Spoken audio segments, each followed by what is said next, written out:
So, okay.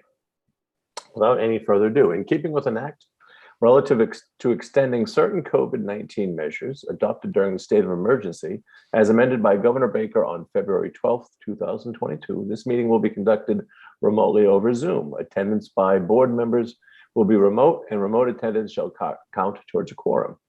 The meeting will be broadcast live and recorded on ECAT. To use Zoom, you can follow the link on the calendar of said agenda. While conducting meetings remotely, we will endeavor to keep meeting operations as close to our standard procedures as possible. However, use of this platform will necessitate some additional meeting protocols. While board members and applicants will be on video and audio, public participants will join the webinar as attendee, meaning they are muted with no video feed from them. During the public testimony portion of the meeting, members of the public can be recognized by using the raised hand function found under participants from Zoom, or make a request with the Q&A function. If you are joining only by phone, you can press *9 to raise your hand. Business will be handled at the time indicated on the agenda, but since we don't put times on the agenda, I guess I didn't need to read that one. And board members are asked to announce themselves when making a motion and a second, so that it will be clear to the audience and minute takers who made the motion. All votes will be by roll call. To ensure we have a quorum, we will now have a roll call. Greg Strange here. And here. Anderson here. Karen here. Sarek here. Very good. Thank you, one and all. So, I don't think I said the date, April 25th, 2022, regular meeting of the Town of Easton Planning and Zoning Board. We received a request to continue to May 23rd, the public hearings for 560 Foundry Street, Sawmill Village. If someone would make the motion, I would appreciate it.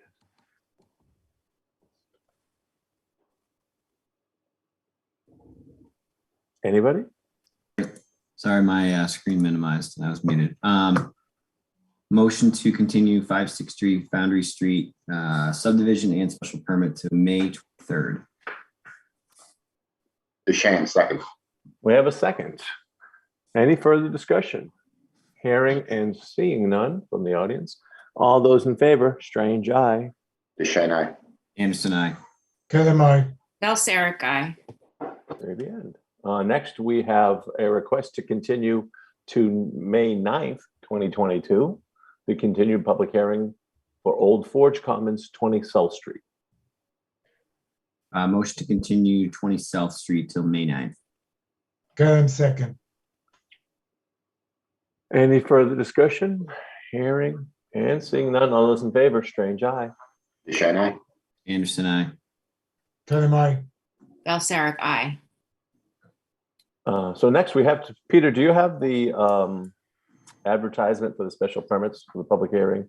Yep, yes, I do. 64 Foundry Street. So we need to open the special hearing for the special permit for mixed use, and then we will continue to our next meeting. Okay. Town of Easton notice of public hearing. In accordance with the provisions of Chapter 41, Section 81-T MGL, the Easton Planning and Zoning Board will hold a public hearing on Monday, April 25th, 2022 at 6:30 p.m. to be held remotely on the application received from Fusion Investments, LLC, for a special permit mixed use under Easton Town Code, Chapter 235, Zoning, 235-56 Special Permits, and Appendix A-2 Special Zoning Districts, Table of Use Regulations, Principal Uses 5, Mixed Use, Furnace Village District, Business Sub-District, footnote 6, to allow a development that includes primary commercial and primary residential uses on the same site at 464 and 466 Foundry Street, Easton, Massachusetts. Assessors map 45U, lots 33 and 36. This meeting will be conducted remotely via Zoom. The virtual meeting link will be contained within the proposed agenda at least 48 hours in advance of the meeting. A copy of the application and plan may be viewed on the town website. This notice is also available at masspublicnotices.org. Gregory Strange, Chair. Thank you, Peter. So as I indicated, they have requested continues to our next meeting, correct, Stephanie? Yes, the May 9th. Yeah, to May 9th. Motion to continue 464 Foundry Street to our next meeting on May 9th. Second, Anderson. Any further discussion? Hearing and seeing none. All those in favor, Strange eye. DeShane, aye. Anderson, I. Kevin, I. Balsaric, aye. Very well. Thank you all. So next up, we have a site plan review for 507 Foundry Street. And those who are here for that meeting, if they could raise their hand so I can promote them as panelists.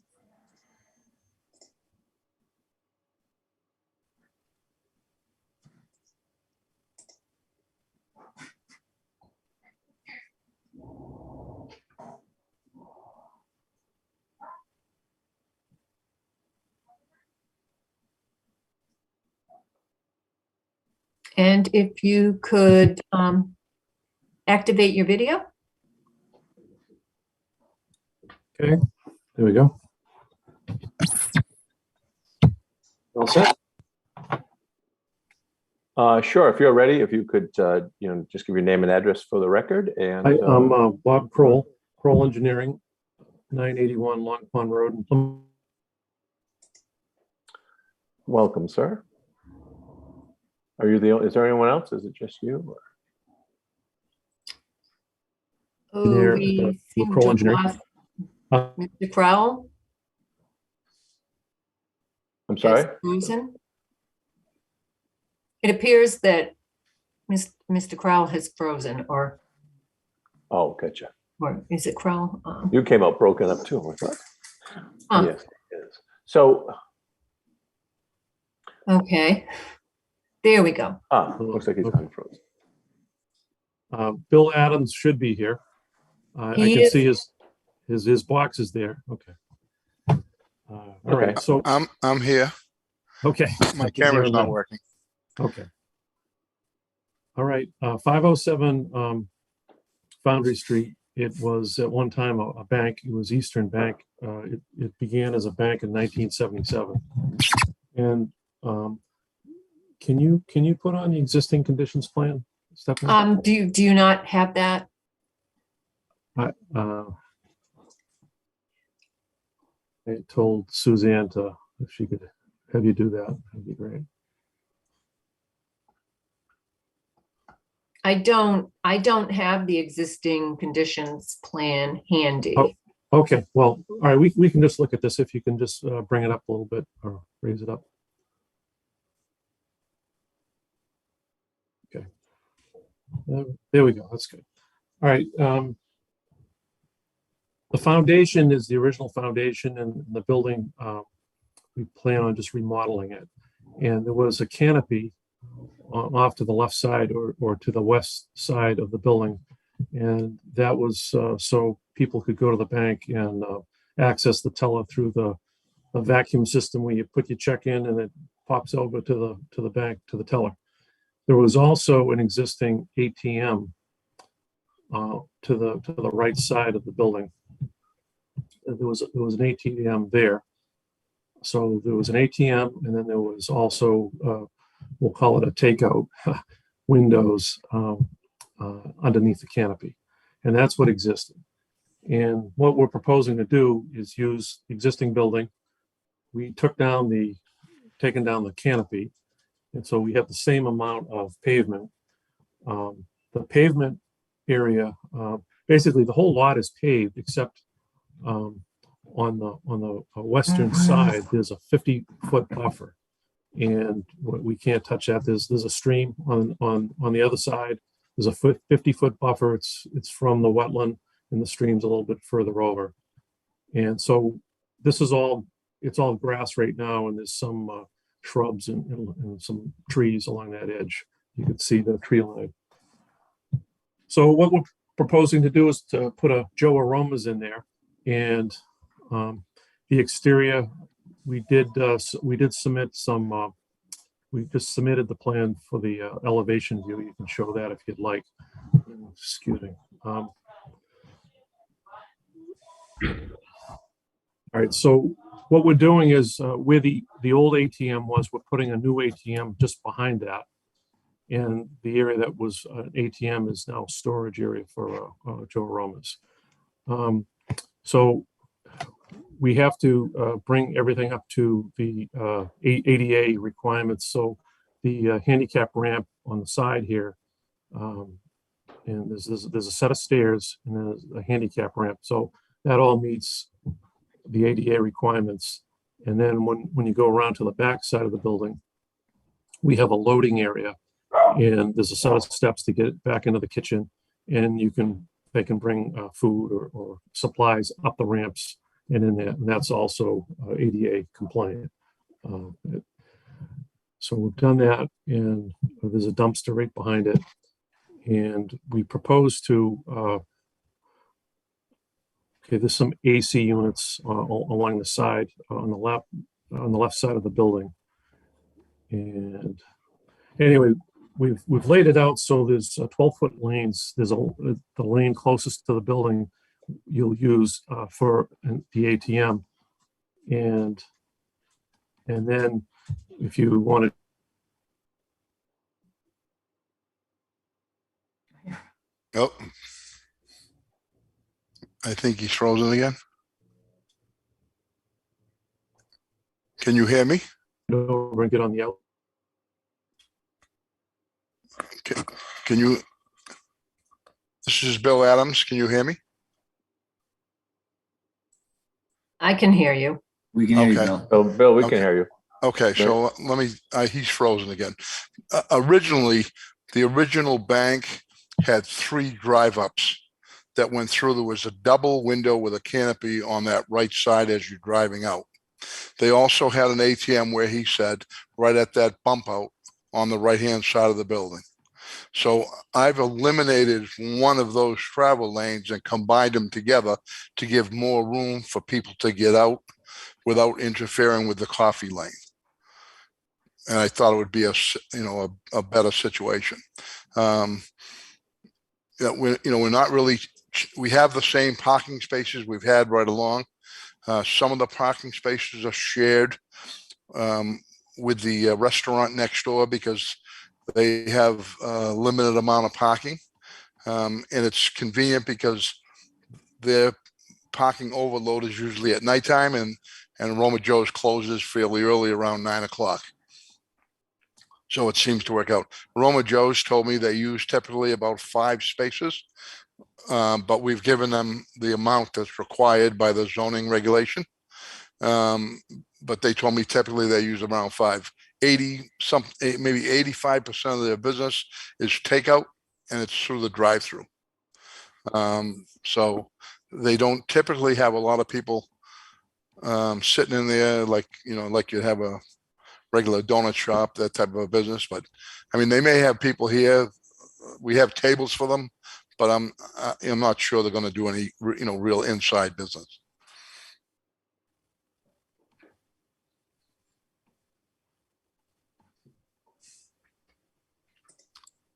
Okay, so is that your presentation?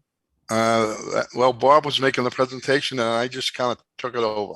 So I believe so. There was a list of questions that were sent to Bob, I think, on Friday, and he addressed all of them and sent a letter. I don't know if you saw that letter. It was sent to Suzanne earlier today. No, I worked today. I didn't see it. Okay. We like to get our paperwork 6 days ahead of time because we actually Right. do work during the day. Right. Well, we only got it Most of us. Friday. We got it, I think, Friday afternoon or Thursday end of the day. So we didn't have a lot of time to prepare. But it wasn't a lot of things. I mean, it was all relatively minor. I don't know if I can drag a plan over from my computer. I'm not really familiar with using this. Well, that's okay. Let's do this because I don't. I'm assuming most of the board didn't see these letters since they came in today, and so just, and Stephanie, let's kind of tag team on this a little bit. So Yeah, a couple of things. We have, there's a variance, I believe, we're request for comment. So drive-up windows are allowed through a special permit, I should say, not a variance. Yes. Okay, Mr. Adams, my floor now. If you mute yourself, please. And we are, well, so we have to consider if we want, there's going to be two applications, as I understand, for drive-up window, even though there's three here, because two different types, one for food and one is this ATM. Stephanie and I did a quick site visit with the applicants maybe 3 weeks ago. And saw that, right, that, you know, there's a lot of the property line. If you look at the right size property line here in front of the McGuire's building, especially where they're sharing some parking, and then, yeah, this one, Mr. Adams explained to us that he wanted to put a ATM on the bump out that faces McGuire's, and then two more drive up windows on the other side of the building, as he explained. Hey, this is Bob Kroll. Can you hear me now? Yeah, if you could. So just I want everybody, as we're considering this, if you have any questions, remember, so these aren't by right, these are only by variance. I'm sorry, by special permit. And we should just, any questions or comments you have regarding that, we should keep that in mind. So, Mr. Pearl, did you have any more else you wanted to present before I throw this to the board? Um, I presented what I knew, Bob, when you. Yeah, I heard most of it. Yeah. Okay. Basically, if you were to see the existing condition plan and look at this, the lanes are very well defined now, and there was 3 lanes exiting the property before. Now, some of the comments that we had that were made were So I'm just going to interrupt. Comments from who? Because you have to understand, we didn't see any of this. So I keep hearing about these letters and comments. Did these come from peer review, or are these from town staff, town engineer? Greg, it looks like he's frozen again. I believe. Do you know the answer to that, Steph? comments. Yes, I believe he's talking in reference to my comment letter. Okay. And I can go through. Yeah, why don't we do this? Because so we're not held hostage by technology. Stephanie, why don't you, do you want to go through your comment letter, or? Yes. Anything that you'd like to go through? Why don't you? So my primary concern is that you have a couple of things. One, I didn't put in my comment letter, but I was looking at this again today. So you have this lane right here on the right-hand side. This is supposed to be serving the patrons that are going through the food drive-up. This one on the left-hand side is supposed to be serving the patrons that are using the ATM. You can see that at some point, each has to cross over to get into the lane that they're exiting from. So I'm concerned that that creates a conflict with traffic. Right here, you have no backup space where the parking is located on the right-hand side here, and presumably where anyone who is coming and parking and going inside would use this space because it's right next to the building. But then you can see they're going to be backing right into the travel lane there that people are using to get to the food window. And again, you're still going to have to cross over at some point. If someone's just using the ATM, they're going to have to cross here. If someone is using the drive-through, they're going to have to cross here. I was looking at this today, and it would seem to make more sense to just have one lane, and you pull up to the drive-through, or you continue on your way, and then there's one lane that continues, and then the drive-through might cross over. That might work better. Okay. But What would those, you do if you only have one lane? What would you do if someone is, because I think it's really tight on space here. In fact, unfortunately, it is, yeah. the plan doesn't give us a dimension between the stairs and the parking space. But to your example, let's say someone has pulled up to the drive-up window for the ATM. Yeah, If it's only one lane, I mean, so they're still gonna be acting like two lanes. They're gonna pass through. they are. You're right. They So- still have to cross over. And So I think, I mean, if this is allowed, I think we'd have to allow the striping of two. Yeah. But I'm also concerned the pavement out there is in really poor shape. It's probably a dozen different pours. And there's an awful lot of striping going on here, but it's not going to work very well if the pavement is all No, no. Well, coming up. And- I wish you had a copy of the letter in front. I did send it earlier. the other comment I had was that aside from the arrows that are shown here, there are no other markings and no other directional signage that's shown here. So it's, I think there's one illuminated entrance sign right here. But again, that doesn't indicate ATM is supposed to go in one lane and drive through in the other lane. And again, there's no indication where you cross over. So I think that, again, it looks to me like it will create confusion and conflict. I addressed all of those issues. I put on ATM would be painted on the line closest to the building. There is a sign.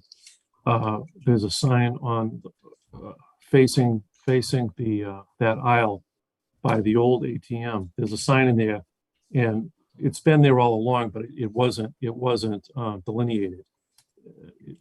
So up at the building where the old ATM is, there's a sign right there. I added the ATM sign there. I also added for the handicap ramps, the handicap parking spots. I just forwarded the email, Stephanie, to you that was sent to Suzanne with the revised plan showing the plantings up front, showing the labeling of the ATM. I sent it to your email. Right. And that, again, that came in this afternoon, and you did not have time to look at it. And as Greg is, I didn't know if you wanted to bring it up on the screen, if you have the ability to do that, so we could then look at, and I can point those items out if you want to look at that. Normally, just for expediency and for ease, it's the applicant brings their presentation. It's really not Stephanie's responsibility to have to dig through things that came in today. So if you guys have it, which I think you would, since you created it, why don't you share your screen? If we don't have it, then we should probably just wait till the next meeting. Okay. Let me see. You know, if you're saying you painted ATM, I'd really like to get, I don't want to get caught up in the minutia of this. I get it. Okay, you didn't get a letter to the end of the week. You get some revisions in today. And our bylaw says everything has to be in by 6 days, but that's fine. We'll try to work with you, but I don't want to, I don't want to review this. It's not fair for Stephanie or anybody to see for the first time here. And these are simple things. So I'd like to get back to Stephanie just going through her points so that the board can hear them. And then if they want some more information from the applicants regarding these points, you guys will have the opportunity to respond. So Stephanie, if you'll take it back, I appreciate it. Yeah, I'm going to stop sharing my screen for a minute so I can look at the my report.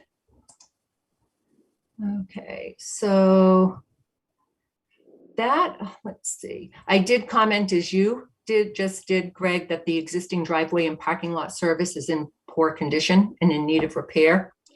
The project does comply with the setback requirements. They're not adding any new structures. And no additional impervious surface is proposed, although the existing pavement on the westerly side has been removed and is being replaced with some grade occurring. I would have thought that would have triggered that the project be subject to stormwater management compliance, but Jen Carlino, the conservation agent, did not make that comment. So, and generally, I have her kind of coordinating stormwater review. Okay, can I And explain? then again, and then I referenced the, the limited amount of landscaping at the site. Right. Can I explain that?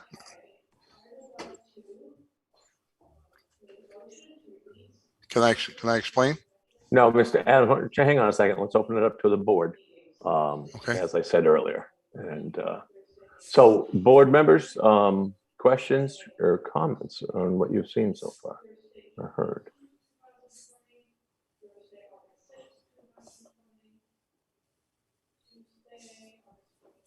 Yes, in a moment, I'm just looking at.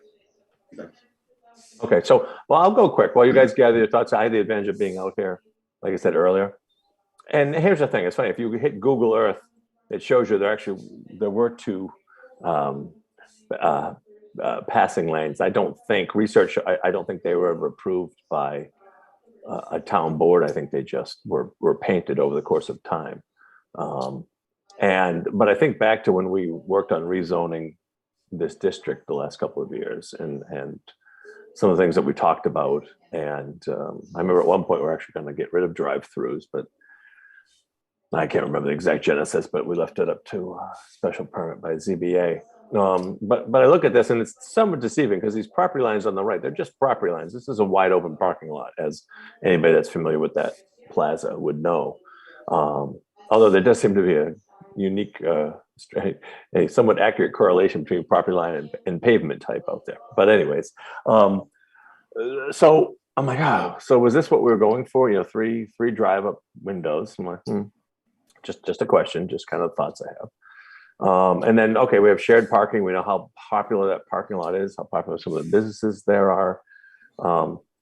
And, you know, I couldn't help but look at it. I'm like, okay, it's a little tight where this drive up is. I get worried about that because there's handicap parking. There's a ramp now that doesn't exist. It's going much further.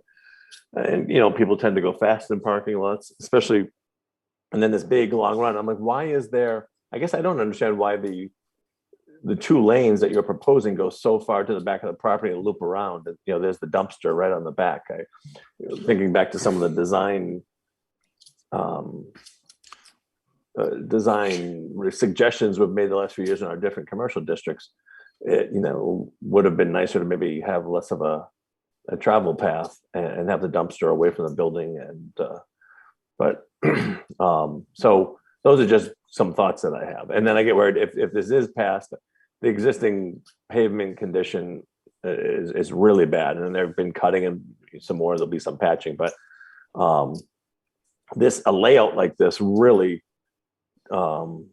really requires a proper restriping. And if you're restriping on top of rubble or on top of, you know, 5 different ages of pavement, then the longevity of the safety systems is not. It's an oxymoron. It won't last probably more than a season or two, as the pavement's going to continue to break up if it's not replaced. So those are just some of my thoughts. So Peter, did you want to go first if you have anything? Yeah, I mean, I guess just like the ATM lane just really confuses me. Like why that's necessary when there are two other drive-through lanes. You know, and the canopy's not on the plan, so it's sort of hard to see exactly how that lays out compared to, you know, what you see in real life. But I mean, I guess I'm not completely against the ATM lane, but it's just kind of hard to envision how that all works. And then what about the parking on the right on the McGuire side? Is that, I mean, it's never really been delineated with anything, right? It's just been an open parking lot with stripes there. I mean, I don't know if that's like a place where it'd be more useful to have some type of like a curb stop type. Do you want me to answer that? Greg, you're muted. That parking space is on the. I'm sorry, excuse me, Mr. I'm sorry. I'm going to cut you off just for a second. I didn't realize I'd muted myself again. Guys, I'm going to share my screen just so sort of an instant site visit here. And you can see what we're talking about. And I think it'll address some of what Peter said. All right, yeah. No substitute for being there, but let's. But yeah, we've all been there anyways, right? So yeah, right, it just seems like, you know, the regular parking blocks would at least be helpful there. So did it work? Oh, thanks. I see. Yep. Okay, so real quick, I just want to show you. So over here, and Mr. Adams, correct me if I'm wrong, but see where the pavement runs some sort of gray to almost pink? I think that's the property line. It's a little bit to the right of that line, actually, because McGuire's parking spots or the McGuire's Plaza parking spots are actually have like a foot or two on the subject property. If you look at the plan. Okay, so anyways, that's over there somewhere. But the thought is, okay, so these parking spaces are proposed to stay where they are. And then there's a tremendous amount of parking down back here. And you can almost see there are other shadows of theirs.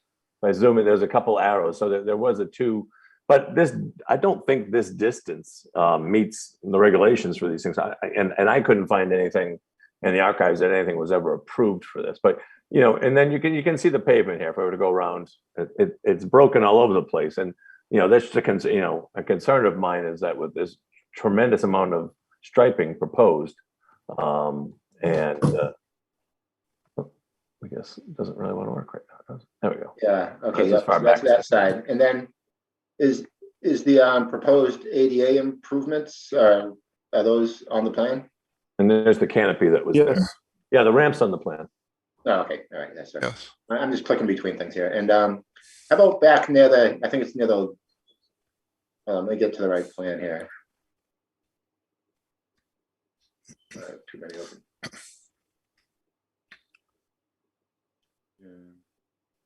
What is the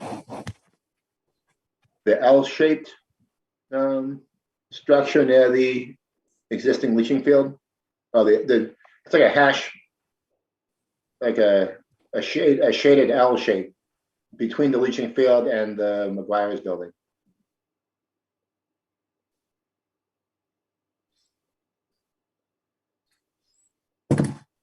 Oh, that's just a question for anyone that.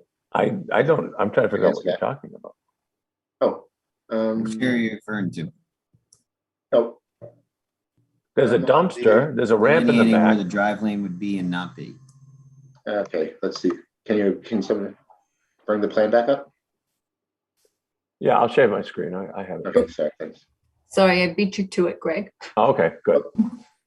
Oh, I'm on the revised plan. Maybe I'm on the wrong. Yeah, here I have the plan with the lanes on it. Can you go to the Wait a minute, wait a existing minute. conditions plan? Sorry. Oh, I maybe don't that's not- have the oh. existing conditions plan handy. Oh, maybe it was just labeled differently. Yeah, I think the L shape I'm talking about is on the landscape or whatever area near Wait, near the corner of the nail shop. No, well, a little bit up to the right. Peter, I'm looking at the plan. Oh, You said, here. you said near the dumpster. I'm sorry, near the existing leaching field. There's a dumpster on top of it. And then there's the ramp on the back. And then there's that So you island know, of border boards. we're putting a sewer in. There's a sewer stuff. Yeah, we understand that. We understand that. He was just using it as a point of reference. Okay, yeah, I was just clicking on the 507 Foundry Street, Easton revision 42522 plan. Yeah, I don't have But that. I guess Yeah, That's today. I don't have that. maybe that was mislabeled. Not sure what that is. Okay, well, we'll deal with the most current plan, I guess, probably at the next meeting anyway. So, and this one actually shows. It must have been mislabeled, and it's the existing conditions because it shows the canopy. All right, well, that's enough comments for now. Okay. Pass it along. So Amos, Chris, Deb, any questions or comments? The only use that's not by right is for the ATM, correct? For all 3 drive-throughs are via special permit through the ZBA. There's only 2 drive-throughs. There's 3 drive-up windows. Yes, one's in the same drive-through though. You pay at one window No, and you pick it. Mr. Anderson, I understand. Please let the board continue, okay? Okay, I'm sorry. Thank you. So Chris, go ahead. So in Stephanie's comment, it says the site is located in the Furnace Village District, which allows indoor dining and drive-in food service by special permit. Okay, never mind. Other drive uses, in this case, ATM, are allowed. Okay, never mind. I read that backwards. I apologize. I think That's okay. Peter mentioned the opportunity to create a boundary between McGuire's parking and this. That could be a good thing. What do you mean? I don't know what you mean. You mean they're property bound? Well, I don't know, I think it might be better to separate the 7 parking spaces on the east from the The so-called McGuire parking spots and the bank parking spots. correct. That was just my thought. Like right now, there's no delineation, like you say, it's big open parking lot. Is that the best? Well, I would think the Side problem, if you were to space. put, for example, and no, so that pavement that I pointed out, that demonstrated pretty much is, it's right on the property line as I look at the end. But if you were to put, for example, a curb, I'm sorry, a guardrail between the parking spaces, I think that's going to close the parking. People are going to park further away. That's going to close down that where they're proposing 2 lanes between the building and the parking. I think that could be even more dangerous. Greg, could I jump in just for a second? Yeah, Because go I ahead. remembered what my thought was today as I was looking through this. It was really not to have to have the 2 lane, 1 lane, although I still have an issue with the vehicles backing out here, but having the 2 lanes, one dedicated wholly to an ATM, and maybe if the board would allow it, could have an ATM kiosk right here, so that again you're coming through 1 lane and staying in that lane if you're using the ATM, and then you're coming through and staying in the other lane if you're going through the drive-through for food delivery, ordering and delivery. So I couldn't catch up in time, but so you're saying the kiosk on the other side of the building? Well, you're right. Maybe Yeah, like a maybe little podium. here. That's how you Gotcha. typically see All right, it, I see I what would you're saying. think. Yeah, on the like a exit. standalone Right. kiosk, drive-up kiosk. Yeah, was there a reason it was proposed on that side? Was now potentially, is that the reason we would keep it there? I think it's because of where it was, I imagine. Right. Mr. Anderson, do you want to answer that? I can't, you want me to answer that? Yeah. I placed it where it was because it's been there since 1977. And I checked with the police department to see if there were any major accidents in the bank parking lot. And I actually asked them for public file request. And they said it was not to their knowledge, there's been no major accidents in that parking lot. I was just trying to see if that was ATM was a bad spot. I figured the bank put it where they put it. They designed it for a reason in that location. Is it safer there versus driving around the back of the building and possibly getting robbed somewhere? I don't know. I just kept it the way the bank designed it. I did move it back a little bit, but it was before it was right on that bump out.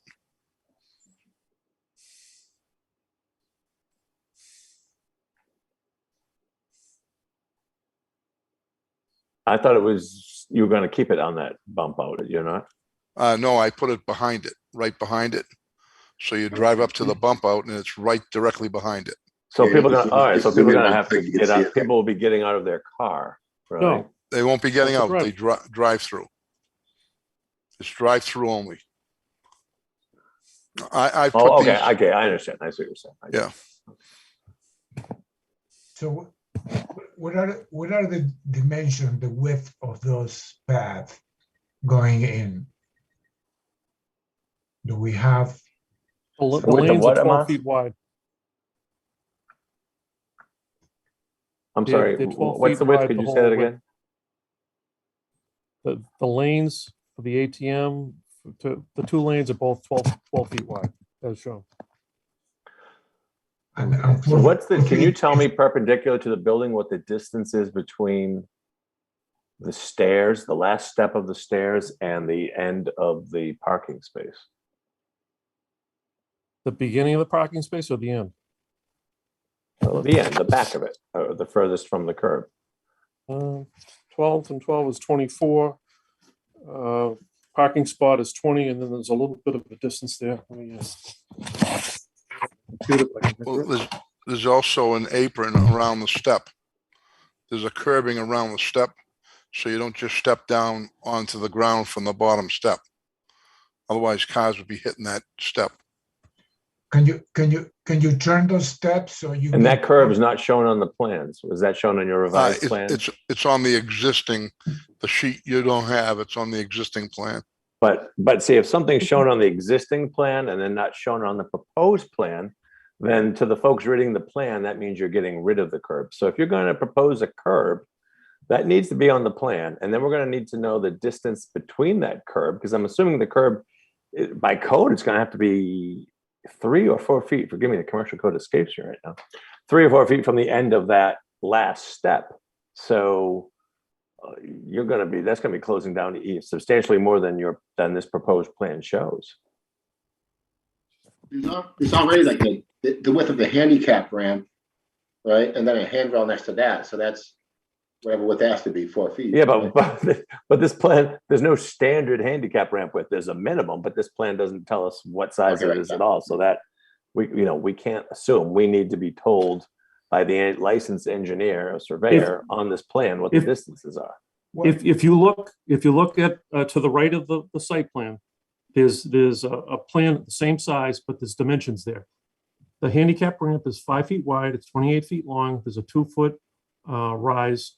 It's a 1 in 14 slope. You need 1 in 12. Yep. So it's a 60 by 60 landing, and then in addition, plus a few steps, right? Yes. Look at all we need.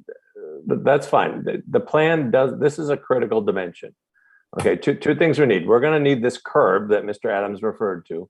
That's going to need to be shown on the plan. Then we're going to need to know what the distance from that curb is to the end, or to the edge, to the parking line, the closest to the bank parking line. So there's no, what that distance is. That needs to be marked on the plan. We're not going to interpolate and get our little scales out on the plan and say, well, okay, this is 5 feet.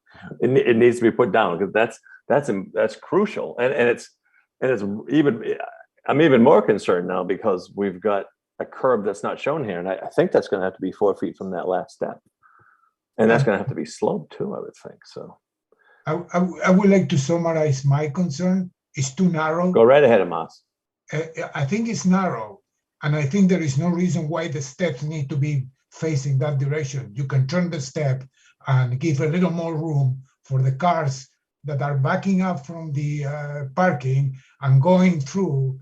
If you have 3 cars at the same time there, is quite a bit narrow for the liking.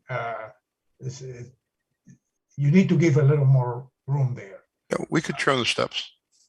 Well, You turn the steps, you give a lot more room for everything. Yeah, absolutely.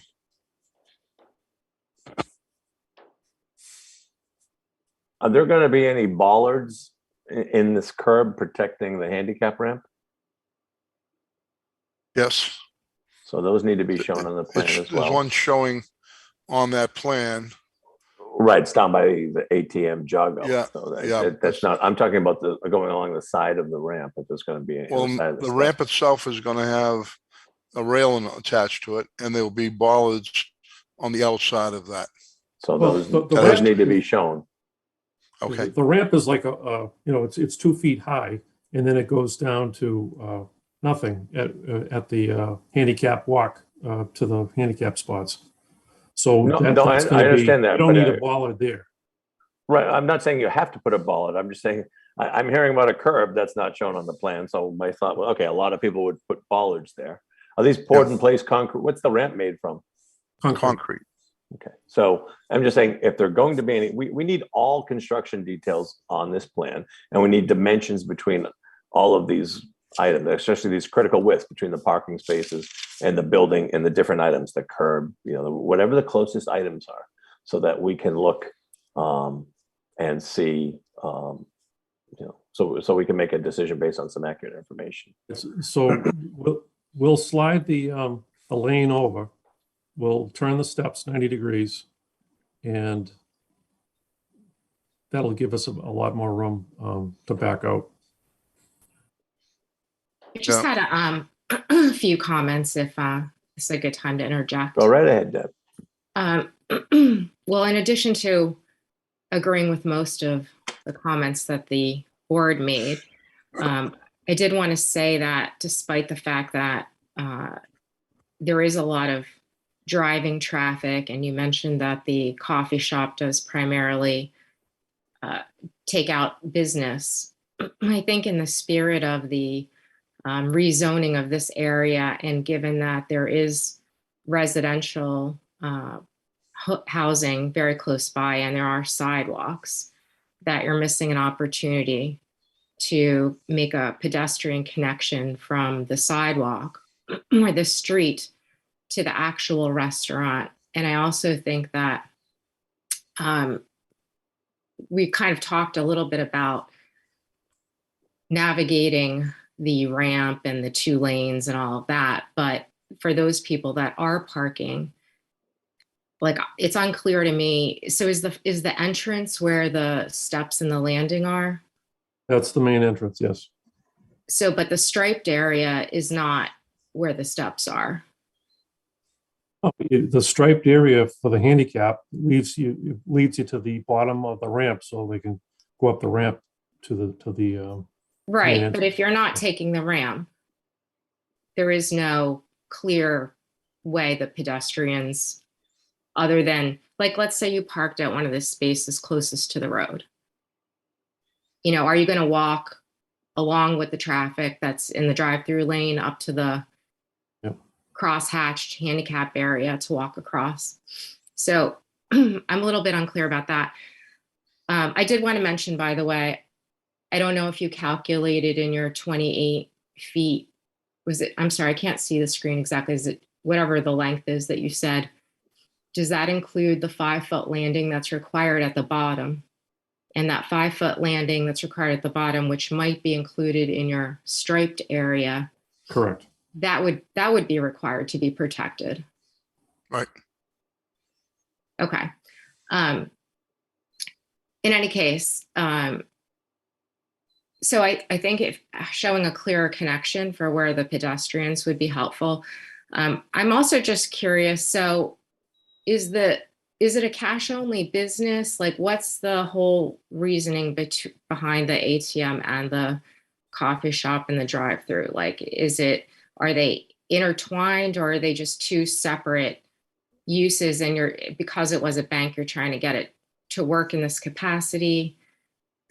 It brings more people to the area. It brings business. It's a convenience for the public. You know, the restaurant next door, when I told him I was going to put an ATM, and there was an ATM in there before, and people used to come in after the bank was closed. So, you know, it's just an added income for me, but it's also a public, you know, service for people. And it does bring people. It does, you know, someone goes to the nail salon, they might need cash, they go to the ATM. Okay, so I get that. So I guess I was thinking then, if you were able to enhance that pedestrian link to the restaurant, that it's not 100% necessary, potentially, that the drive-through only be car accessible. So maybe there is a way for you to, because, like, what if you are just a person walking into the restaurant and you're not driving it and you want cash? Like, how do you, is there, you have to get in your car in order to get the cash? I'm just wondering if there's a way to think about it that might also enhance the design.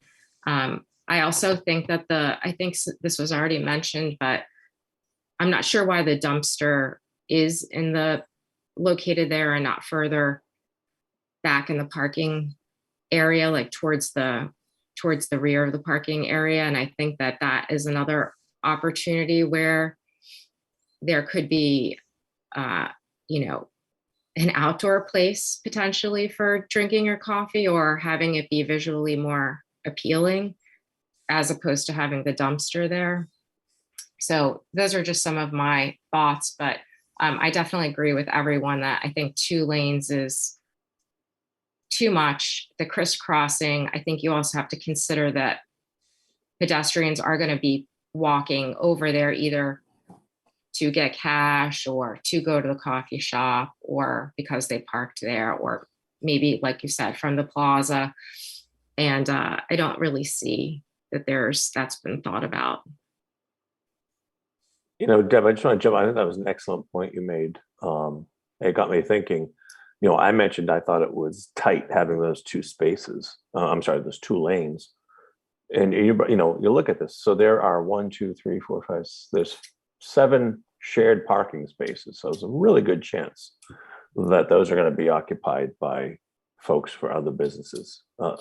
And so then there's 5 is 20 odd spaces out back. The majority of the spaces on the site are out back. And if you park out back, then you're either going to come down the stairs or you probably take the ramp. But you're right. It's, there's a car at the ATM. There's a bunch of cars in line. I think I heard 80% of the businesses through drive-through. So maybe that's the reason this is such a long queue. I guess and then I see all this striping, and I don't mean to harp on it, but there's no curbing here. There's no beds. So what's going to happen? This is just going to continue. I'm just troubled. I want to pick my words carefully here, but given what we've been trying to do in this district, and I don't begrudge anyone business. I understand you want to put the ATM in because it's rent. I get it. That's not bad. But just because it was there in 1970 doesn't mean that's a good idea today. We've been looking to, and I guess I just wish we were getting a higher quality of planning and of finish in this. I don't see how this, this seems like there's so much more could have been done here. And it just looks like we're trying to get out as easy as possible from a construction and a development standpoint. But this is 2022. It's not 1972. And I wish there was a little more forward thinking, and not so much in what you're choosing. That's you're a businessman. You have the right to do what you want, but in its application. I mean, the dumpsters right there. Maybe there's a reason inside the building. I don't know why there's 2 handicap ramps, but I don't see where this is going to be a very aesthetically pleasing site. And that's one of the things we've been trying to do in Easton. I think the better looking our sites are, and that doesn't have to be because it's done with $200,000 worth of landscaping. Just it's given a little thought. It works. This is just 1.5 miles of striping everywhere, which raised green curbed beds look much better than striping. And we all know the condition of that parking lot. And you told us during the meeting you were only going to patch it. You weren't paving the whole thing. So this is not going to look good in a very short amount of time. Whether you seal coat it or not doesn't matter.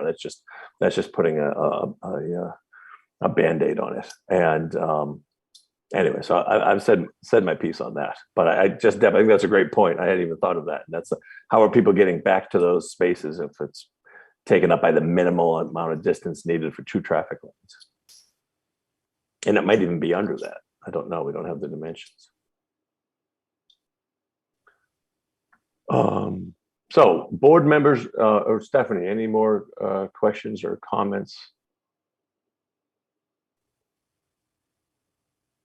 Okay. So this is interesting. I don't, because we're actually going to be later on tonight. We'll be discussing this project for the special permits for a recommendation to ZBA.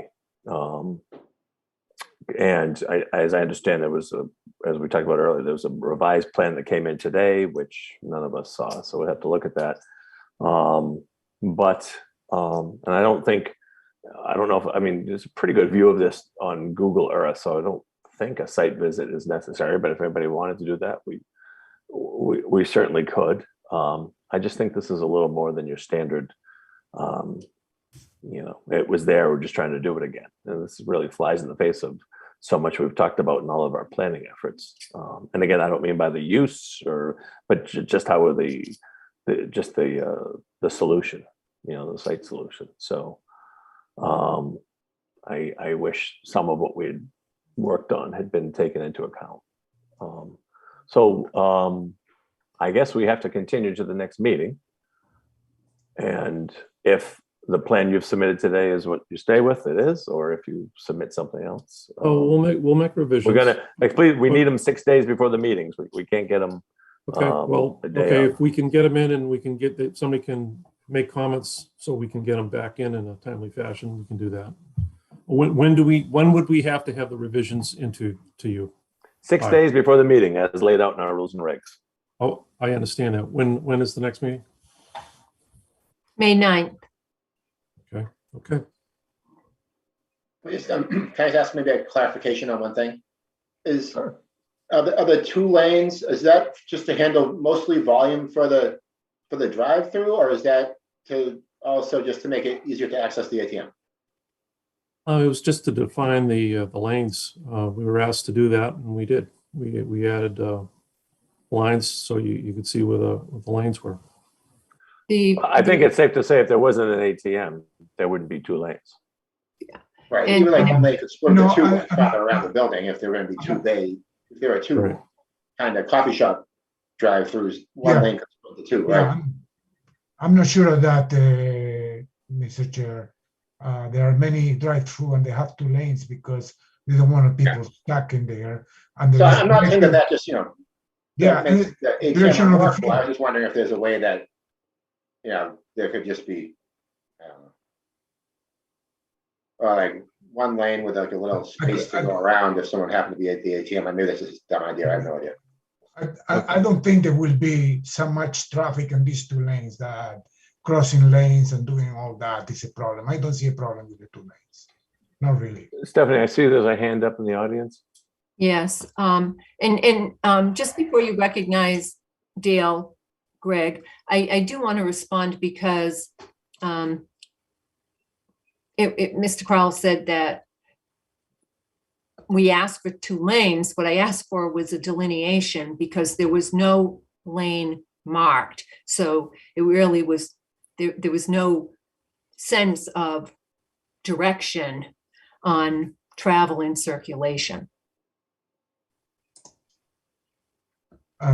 We were told at the meeting, the applicant I- wanted 2 lanes. That wasn't your idea. I still have a question, Mr. Chair. Okay, go ahead. What are the plans for landscaping and improving the looks of this place? We added, I added some plants on the plan that I submitted today, and we'll tweak everything a little bit. I put something together. So we have, I have hostas around the edges of the berm, and on the interior, we have some larger bushes, various types. So following the question by Deborah Barker, is there a plan or some kind of marking for a walkway from the existing walkway on the street to the restaurant that is clear? Or are you thinking about that? I'll talk to Bill, but I believe, we'll turn the steps 90 degrees, and we'll make a pathway from the street up to those steps. Yeah, something that delineates a walk Yes. path from the street to the restaurant will be more inviting. And I share the idea that the trash should go all the way to the back. You said you want to see it in the back? I think we want to see that in the back. Especially because one of the things I didn't bring up earlier, if you look where the trash is and where the access is, when the truck comes to empty it, it's going to block all the access. So it really doesn't work. They can come early in the morning to do that. Okay, because everything works out like that in the perfect world. But point is, It does. we're planners. We have to look at worst case scenarios. I know. All right.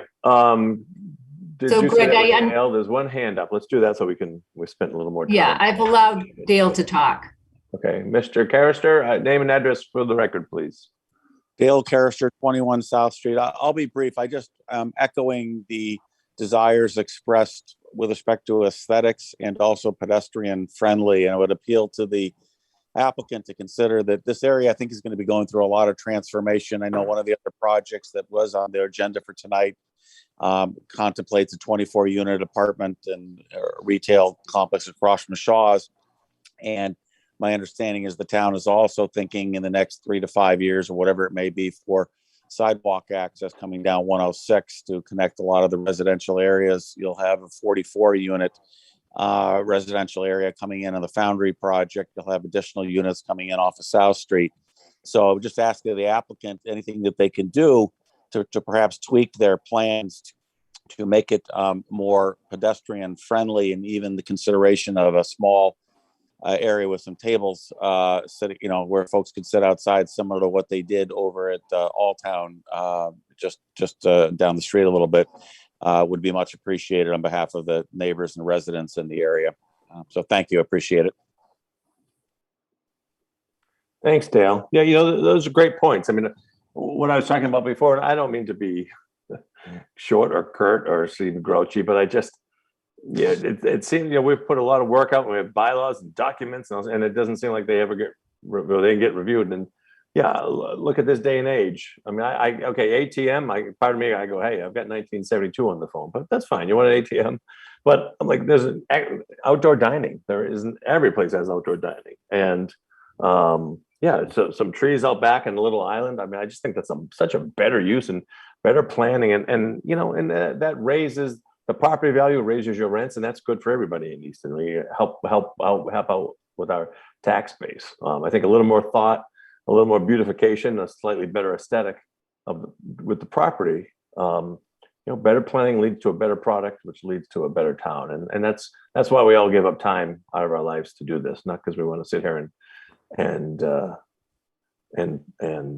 seem like we're policing people. We just try to.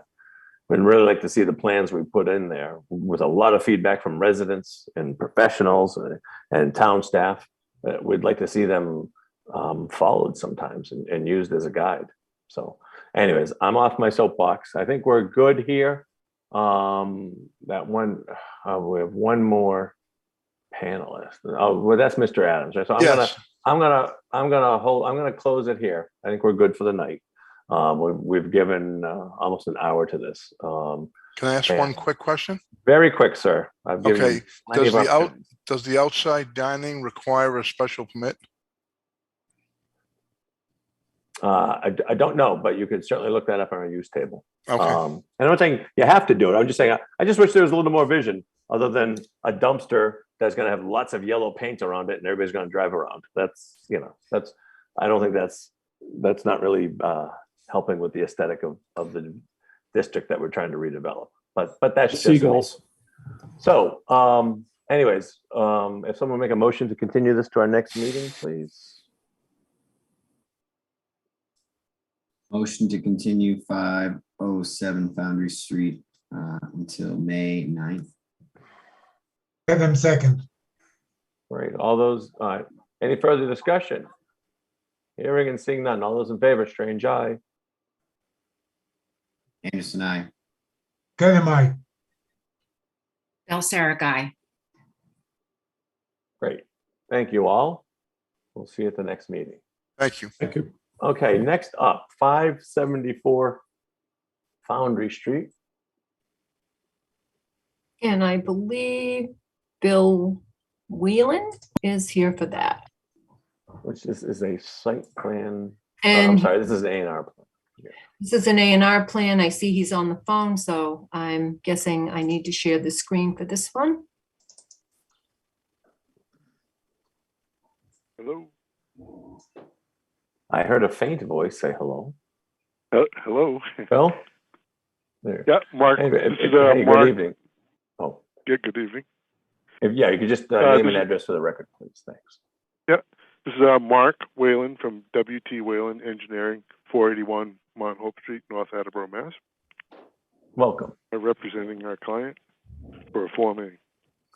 All right, the floor is yours. All right. Well, basically, the lot meets minimum. It's a zone furnace village residential. Mhm. Minimum area required is 15,000 square feet. Minimum frontage is 75 feet. in our new lot that we're proposing would meet those standards. That's pretty much it. Yeah, it doesn't take much with an A&R, does it? No. All right. Stephanie, I know your report said it was good to go. Do you have Yeah. anything else you wanted to add to that? No, I think it's all the information's on the plan and it meets all the dimensional requirements. Was the delineation, did Concom approve, is the ANRAD that covers this? I don't think there was an ANRAD, but we did receive a comment from Jen Carlino that it's not applicable, meaning that. So there is that it's no- good to go. Okay. Yeah. So thus confirming the 20, Yes, that's yeah, 16, the 90, contiguous upland 934 area, contiguous yes. uplands. Okay, board members, questions or comments or motion? Motion to endorse the A&R plan as presented. Is I'll there a second second? Okay. Stephanie, I see one hand up. Is that, it says Bill question mark. I don't know what that means. Oh, I think that was, sorry, hold on, I have to stop Well, sharing. that's who my- we just spoke with. Right, and I think that was from me earlier. I had, Mr. Whalen, you're all set with us? I believe I am. Okay. If the Oh, board so I sees just it. wanted to make sure because I saw the hand up. Yep. so I didn't lower the hand from, Okay, so we have a second, right? All right. Any further discussion? No, wait a minute. We don't have. Who seconded? I Anderson, did. second. Oh, Oh, we did. Okay. Either one. It's been a long day. All those in Deb. favor? Strange eye. Balsaric guy. Very much.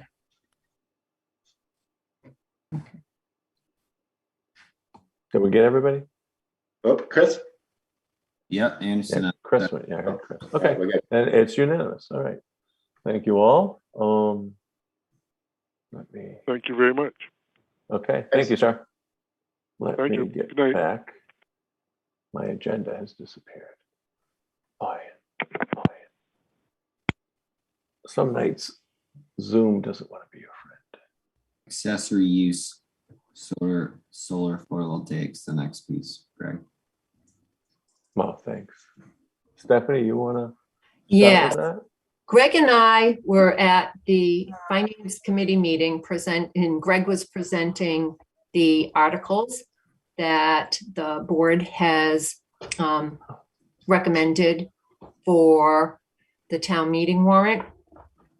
And one of, and then several of the other Finance Committee members chimed in, questioned the section of this solar photovoltaic installation. So the idea here was to further encourage residential use and installation of solar photovoltaic electricity generation. But I believe at the same time, Amos, what you were trying to do was make sure that they weren't sized at a level that would equate to commercial. And we had added installations over 25 kilowatts and intended to generate electricity commercially above the reasonable consumption of the principal use require site plan review. And the comment that was made is that 25 kilowatts, especially if you have a little larger house, if you have electric vehicles that you're charging at home, that you're going to exceed that 25 kilowatts with residential use.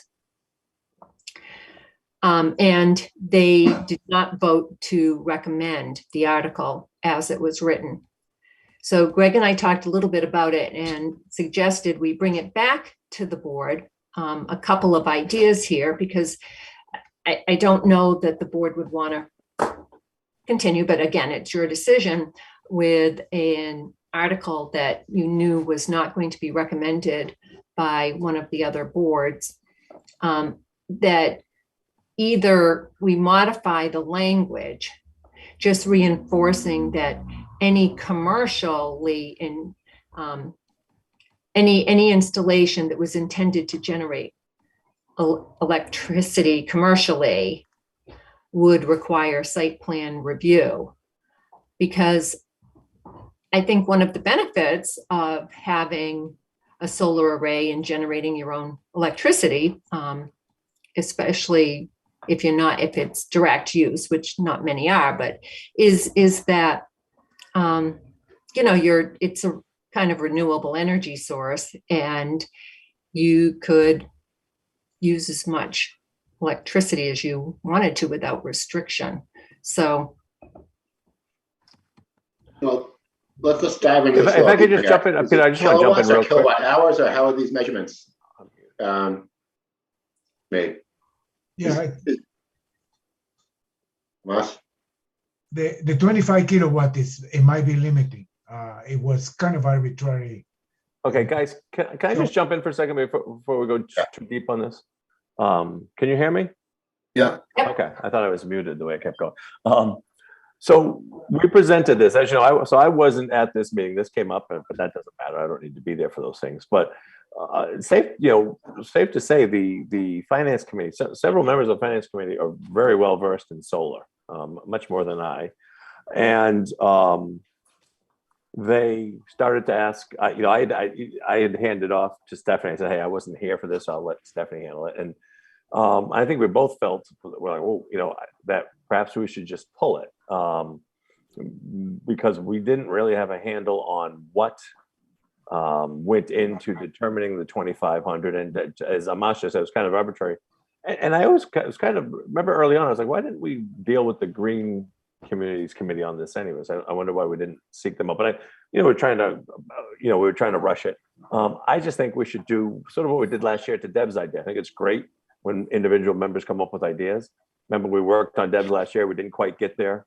Then we took care of it this year. It came up with and I think the solar, I think we're getting close, but I don't think we're there. And I think it would be best if we didn't just try to pay. Oh, okay. Somebody said 28.5s.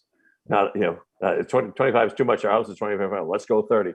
I think we owe to the citizens to maybe do a little more work than that. So I think if we, maybe we should pull. I would like to see us pull this, and we could present something at fall town meeting once we've been able to get a better handle on it. It's I don't think it's good for this committee to not be able to answer questions about the how we came up with things. And so I just think we need to put a little more work in it. But I think Amos, what you brought up is a good idea. I just think the problem with these town meeting things, you have to go, all these timelines that come into play. And I think, it was, it was kind of embarrassing how much more FinCom knew about this than I did.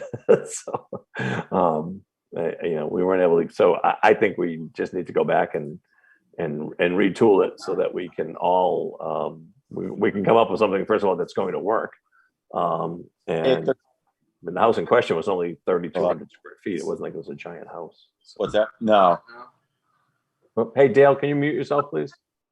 Oh, nice. Flushes at home. There you go. Yeah, the Celtics are playing with a lot of energy. Okay, there we go. Sorry about that.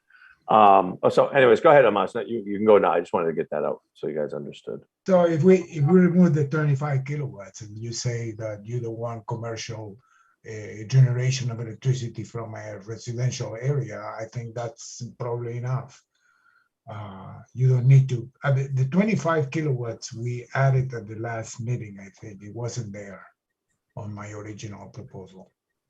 Stephanie, do we even have a time frame where, because we have to go back, this would change. Can we even change this? Because we have to go and re-present it again to the Board of Selectmen. Yeah, I don't know. I don't think we can. I don't think we have a choice but to pull this. And I'm sorry, but I just think we need to pull it, and we can do it in 6 months.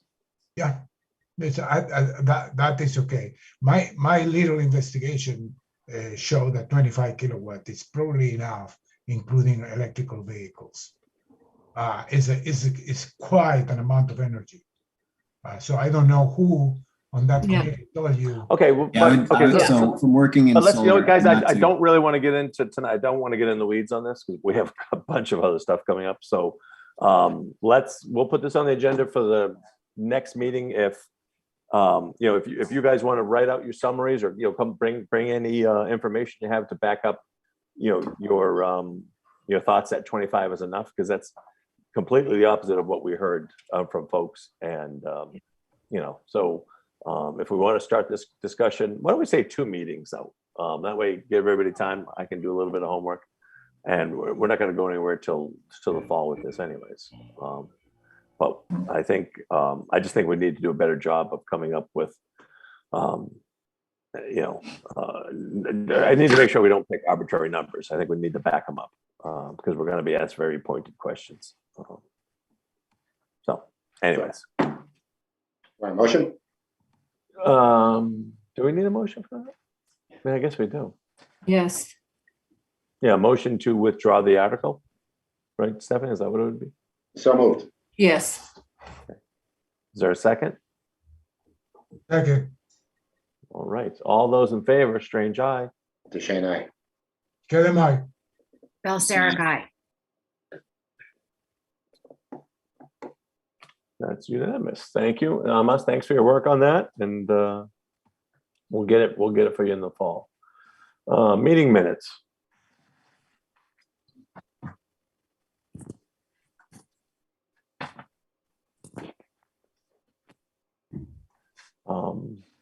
Peter, did you have anything? Nope, I did not. I did review the packet, so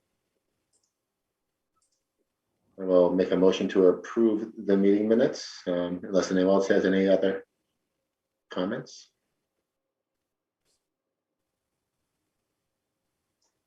Anderson, second. Any further discussion? Hearing none, seeing none, all those in favor, Strange eye. DeShane, aye.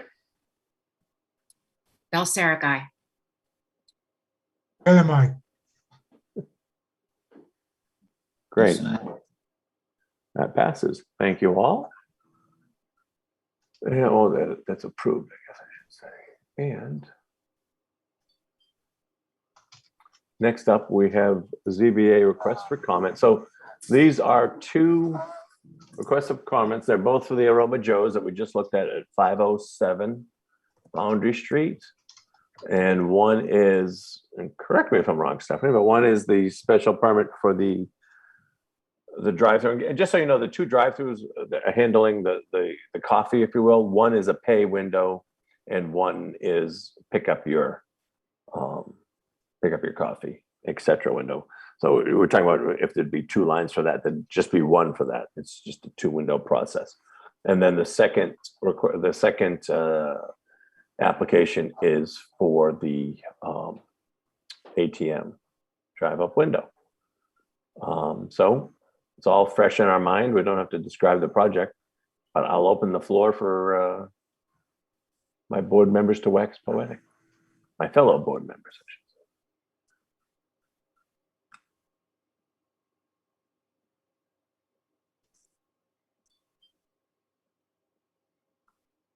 Any thoughts?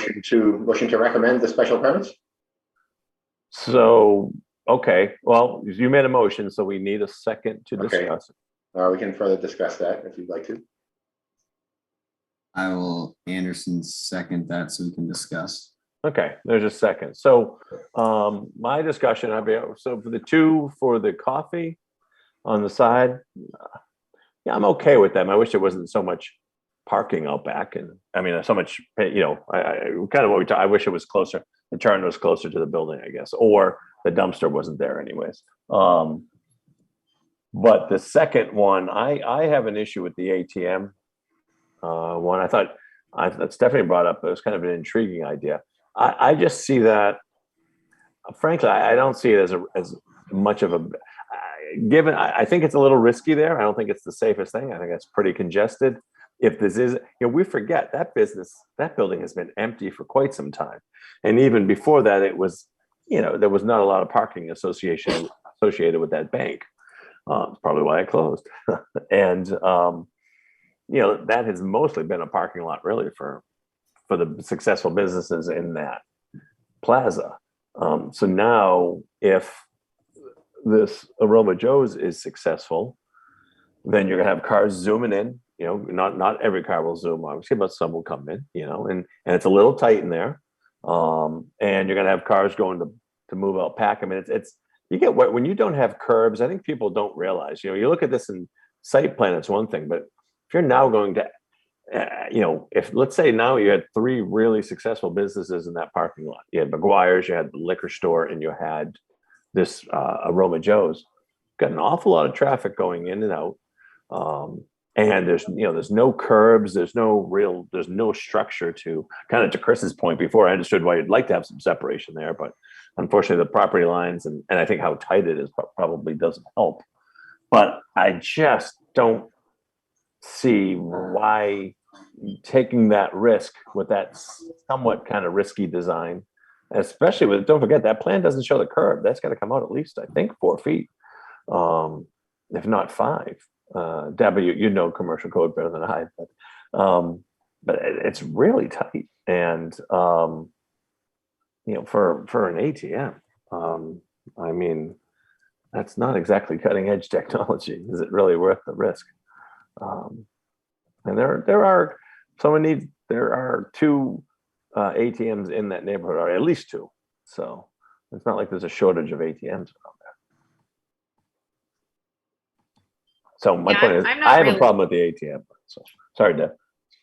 I was just going to agree with you. I'm not really in favor of the ATM, at least as it's presented. I think there's probably a way to work it in, but not in the way that it's being imagined right now. And I think as it is, like, if we recommend approval for the other 2, I feel like, I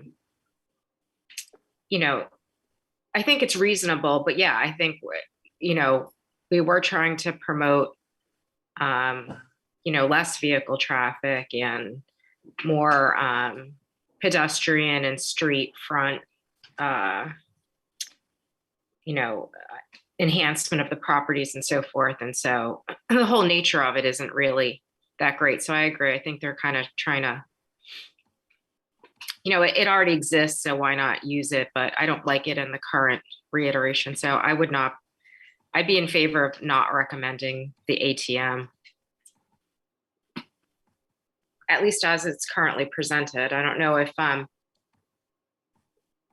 right? Because we're just basing it on what we've been presented with, right? Not correct. Okay. This is a recommendation. So for example, you could make a motion, someone could make a motion that, okay, we don't want to recommend the, ATM drive-through as it currently exists. I guess simple as that, that says it all right there. But anyway, Peter, Amas, Chris. How many people really use ATM these days? 6. Well, that's a reason I say all this discussion, you can allow it, and for a few people that will be using it, it will not be that relevant. Not really. Yeah, but if you design a building and it has a balcony, but the balcony is really wide, it's 40 feet wide, but you don't put a railing on the balcony, you could say, you know what, it's so wide, no one's really going to get near the edge of that. But if someone gets to the edge of that, they're going to fall down and they're going to get hurt. So if you look at our rules and regs, if this is a new parking lot, they don't have the right distance. Okay, I get it. It's sort of pre-existing, but and then when Deb said that, you think about all those parking spaces are going to be out back. I don't agree when Mr. Anderson says that this is all coffee's going to be all in the morning. No, people buy coffee, all day long. Why would they stay open in the afternoon if they didn't sell coffee? And so we've seen those parking spaces up front fill up with McGuire's business daily. and I have a leg cramp, forgive me. And oh, that hurts. And so if those spaces are taken and you are going in and grabbing a cup of coffee, you don't want to do a drive-through, you want to go sit down, you got to walk out back, you're walking in the lane. And again, okay, that ATM might not be used all that often, but it's still there and it's still striped for traffic, and there's no pedestrian path. I'm not saying it, and again, here we are in this odd layout of this parking lot where everything's being painted. We don't have raised structures, we don't have a sidewalk. You need to have, you might not, he says he only needs five parking spaces, so they anticipate not doing a lot of walk-up business, but you still have to think about the safety of those pedestrians, just because they're not potentially the main driving force of the business, but who knows, maybe it will be. So. If they mark pedestrian safety around that will be acceptable then, right? Yeah, but then they don't have the room for it. That's the problem. They only have about 25 feet there.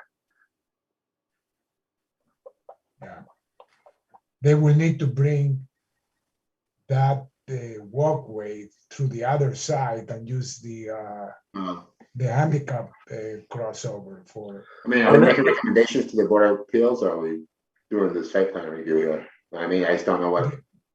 I know it's based on what they have, but sometimes we say we recommend that use with a few stipulations, but yeah, otherwise not. So if you bring the people that park on the back to the handicap location with a walkway that is well marked, you kind of override. You don't have the safety issue anymore. But I don't know how that looks, but it's possible.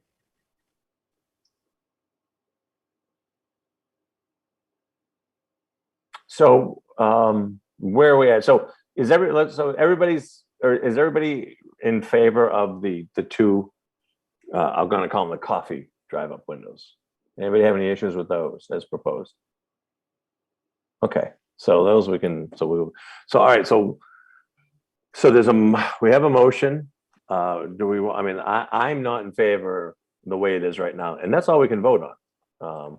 We're not gonna. There's too many things that need to be changed with this. I think we're not. We can't give. We're not going to engineer it through the ZBA, and it's a shame it comes up in a strange order. But we could also ask them to, if you guys thought there was a way to save the, if you really want to push for this ATM, we could say we are not in favor of how it is now. However, we're giving them the opportunity, this continued meeting, they can come back. So maybe they can continue their hearing with you too and see what we get, and then we could look at this again. Yeah, I was thinking that was a possibility if they could put off or somehow continue the Board of Appeals. There's no reason why we can't do that, Stephanie, right? Correct. So does someone want to make a motion to, or actually, all right, so the motion. I have a question. Why they have two windows? And how that works? They were there. You paid the first one. It's like a McDonald's. You paid the first one. You Right. hold the next one and grab your order.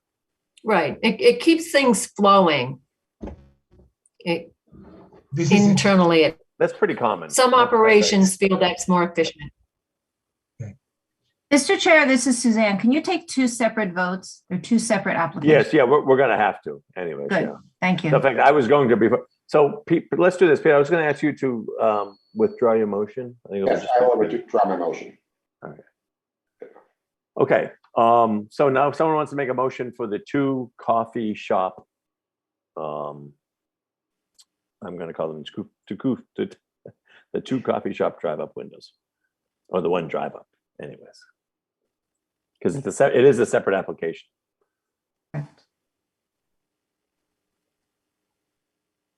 Anybody want to make a motion on that? If not, we don't take any action. Recommend the special permit 22-3. Is that for the two drive-up windows? Suzanne will figure it out. You know what he's saying, right, Suzanne? Yes. Yeah. Is there a second?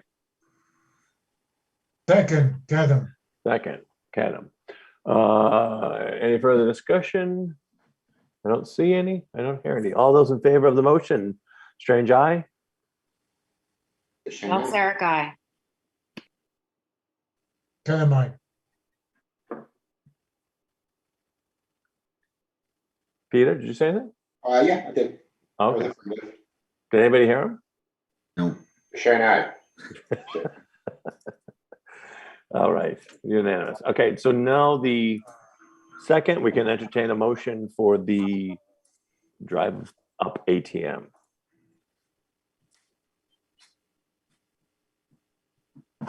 And the method, even if you think you're going to vote against it, would you still vote, you motion to approve? It's seconded, so we discuss it and then you can vote against it. You never want to make a motion not to approve. It opens up a whole legal conundrum. To approve special permit 22-4 for 507 Foundry Street. For the drive up coffee run, right? Great. All right. Comments, questions, anybody? No, I still say the same. I am not in favor of this, but I would support, potentially support if they came back with a, you know, a different design, and we'd ask they continue it. Now we don't have to have the motion, right? Yeah.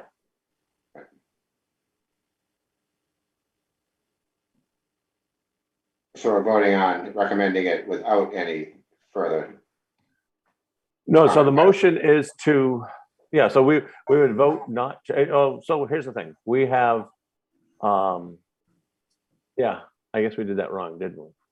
Well, is everybody pretty much inclined to ask them to continue this?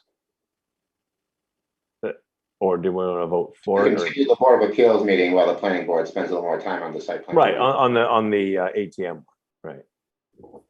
That sounds good. Okay, so why don't you guys withdraw the motion? We'll make it easier. And then we'll just make the motion to not approve. We'll make the motion what we all are agreeing on. Motion to withdraw my previous motion. I already withdrew mine, so. All right, so make a new motion, someone. Please. Here, I'll let you take this one.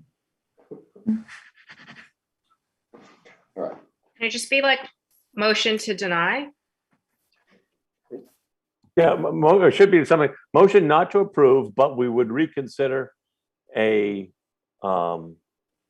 different design along the lines of what was talked about in our site plan review meeting, right? Okay, so something like motion to deny ATM as presented. We're not opposed to the ATM concept itself. But would like to, yeah, not necessarily opposed to it, would like to see a different design as laid out, as discussed at our meeting. Mr. Chair, could I add something? Or go right ahead, please. You know, Deb said to deny, but the board isn't, you're not voting to deny, you're voting not to support. Not to recommend, yeah. You're right. Oh, okay, sorry, you're right. Yep, so Yeah, clarification, my motion is to not to recommend. And then all that other stuff, Suzanne, I don't know if you got that. I think she's got it. Would you like me to read back my notes? Sure. Do we have that much time? However, the board would potentially support the ATM with a different design and ask the ZBA to continue while applicant responds to concerns raised by the Planning and Zoning Board. You're sharing a second. Any further discussion? All those in favor, Strange eye. Shane, aye. Person I. Kevin, mine. Bell Sarah guy. Great. Suzanne, when you write that up, it might behoove us to, what Stephanie said, and then at the very end, just add, you know, at our site plan review meeting of Yes. April, what's that, 25th? 25th, yeah. Just so we have a reference for the applicant. All right, thank you for that one, everybody. And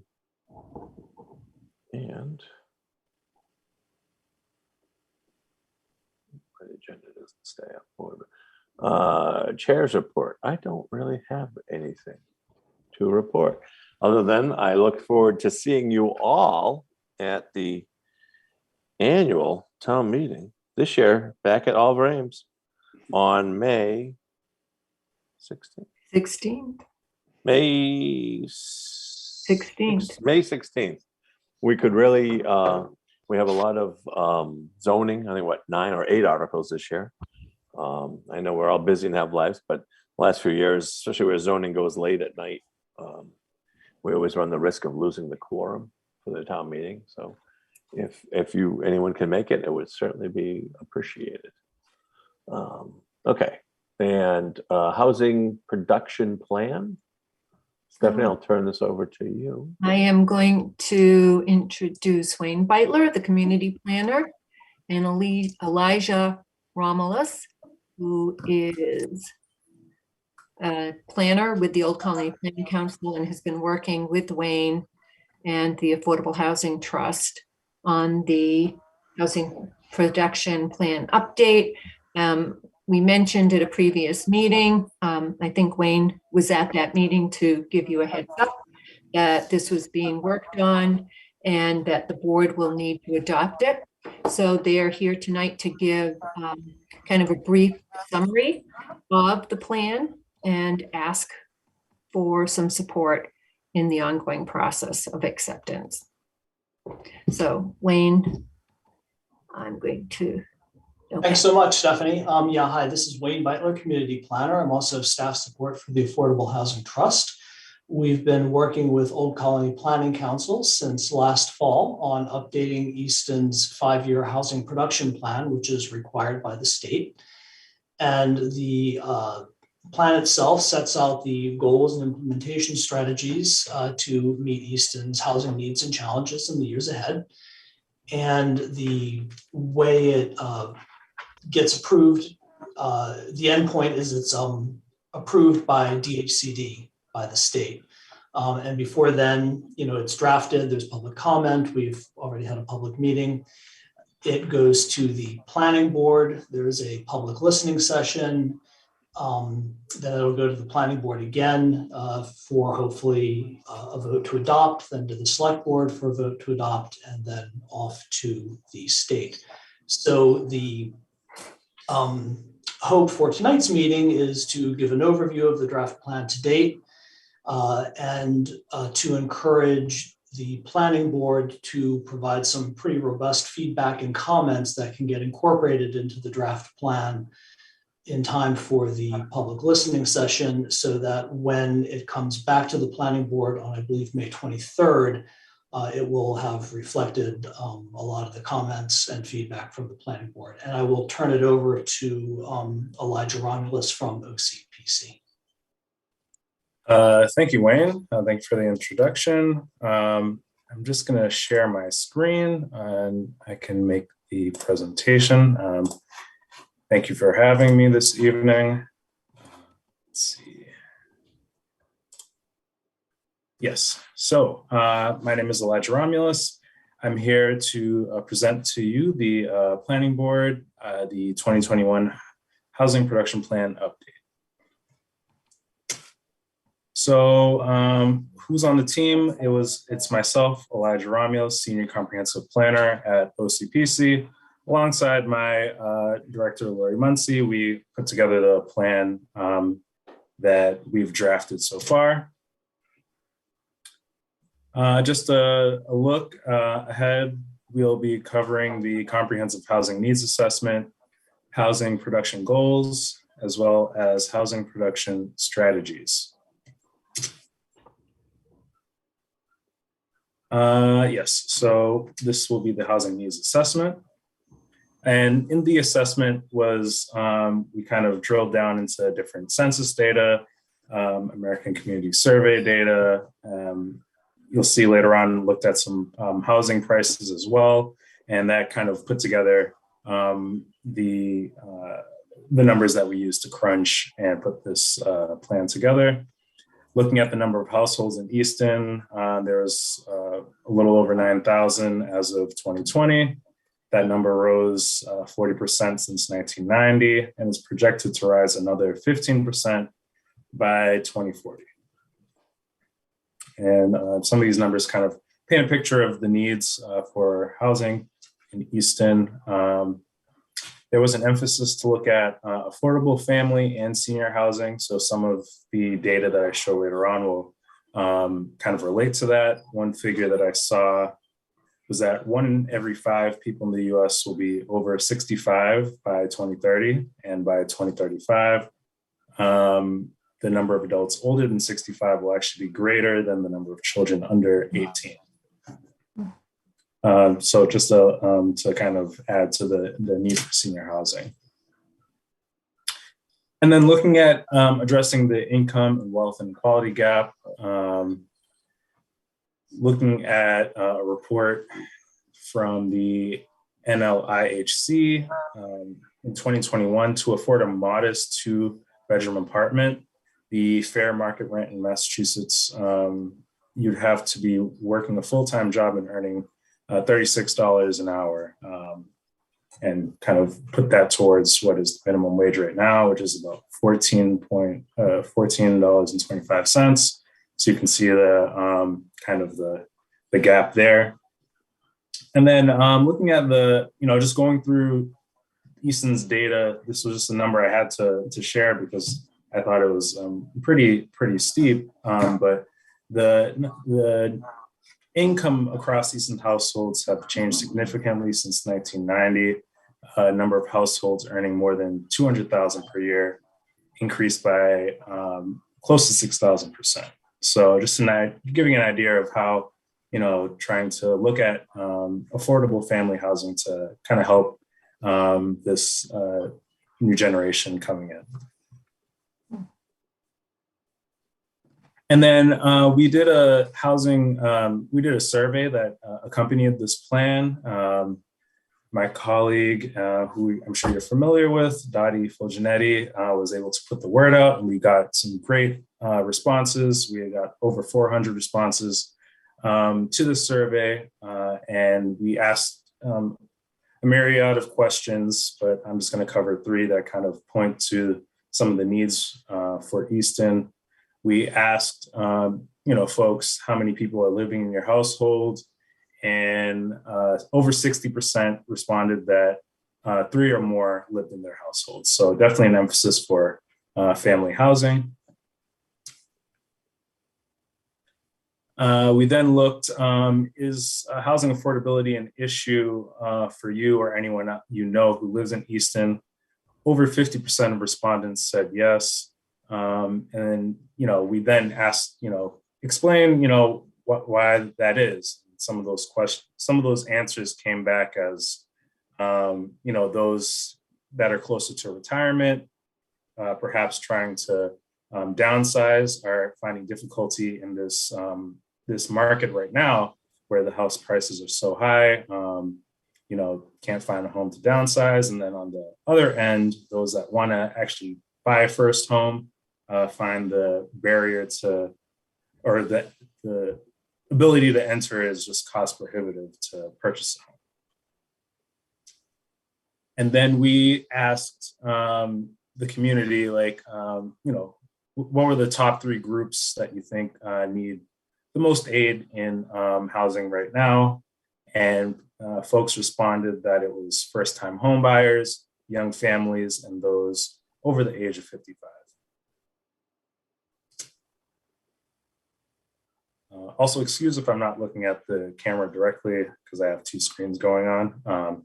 But yes, so looking at the housing needs, or the pricing for homes, you can see how in 2013, it was around $340,000.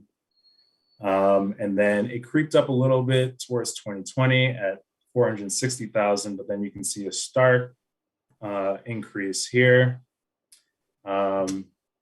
To go down into those numbers a little more, since the beginning of the pandemic, where this kind of line here indicates home prices rose by close to 30% in 2 years. You look at 2 years prior to that, the increase was just about 6.5%.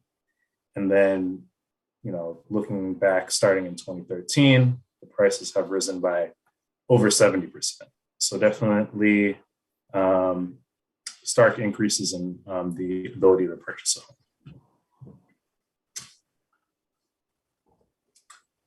So after the needs, we looked at, crafting goals to make the strategies. And I'll just review the 5 goals that we had for this plan. Goal 1, to have the variety of housing units maintained and expanded to exceed the 10% state standard for affordable housing.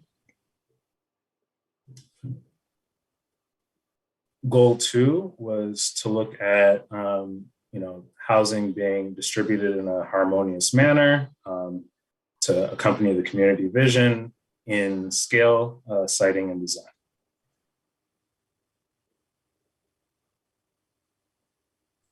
Goal 3 was to look at housing, affordable housing construction and rehabilitation, and looking at perhaps reusing buildings or properties to also incorporate sustainable standards.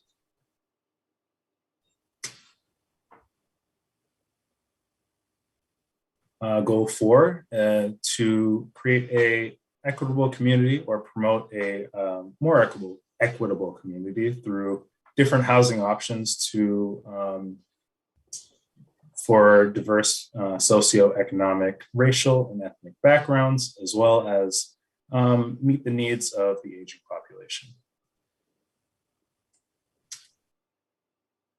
And then the 5th goal was to that new residential, multifamily, and mixed-use development be located near business centers, transportation hubs, and then also promote walkability and a vibrant neighborhood, as well as ensure environmentally and just sustainable practices. So those were the 5 goals for the housing production plan, and that led to a list of different strategies, which I will then review here. So there are 3 kind of categories of housing strategies. This first section is for planning, policies, and zoning. So first item, to consider rezoning areas pertinent to industrial or perhaps allow by right redevelopment for multifamily or mixed-use housing. The second item is to collaborate with the Affordable Housing Trust, looking at set-aside land that may or may not be available, but to actually review it. There have been efforts in the past as well in Easton, so kind of just an idea to keep that moving.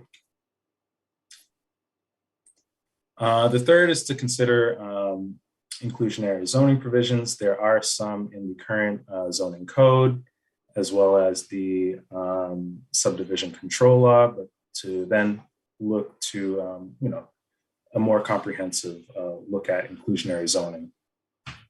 The fourth item is consider allowing more flexibility to create accessory dwelling units.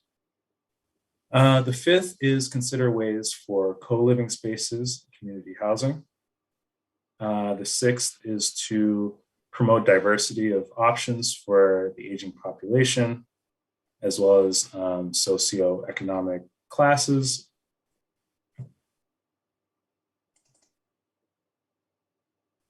And then the seventh is encourage smaller housing units.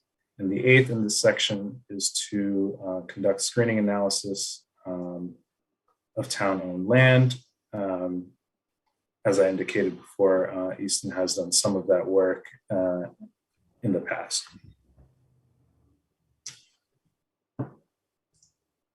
And this next section is looking at local initiative and programmatic strategies for the housing production plan.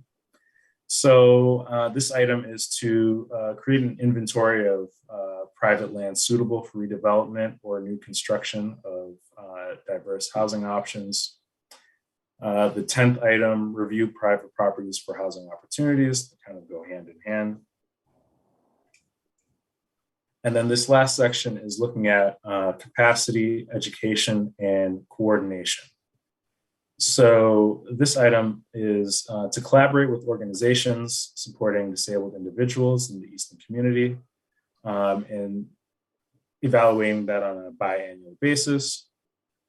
The next item is perform an annual review of the housing production plan, goals and strategies to include the select board, your board, the planning board, other associated boards and committees, as well as staff, such as the Affordable Housing Trust, perhaps the Housing Authority, and so on. The 13th item strategy is to maintain Easton's status as a housing choice community. The 14th is a schedule annual meetings that promote inter-municipal coordination. So not only are you looking at the housing production plan, but you're just trying to coordinate between boards on the kind of, as you guys are doing here, reviewing site plan review and special permit and variances, trying to coordinate with the other boards and committees that are related to housing and community building.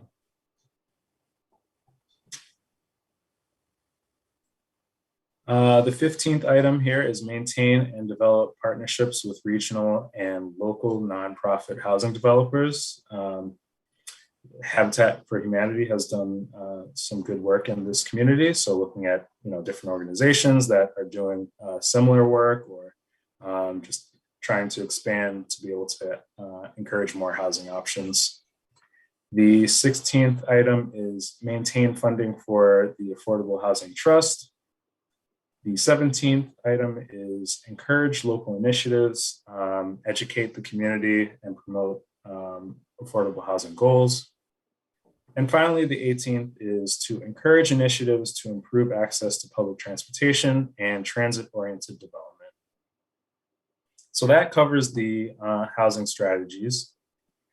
And to look ahead on our timeline, we're here tonight at the planning board meeting.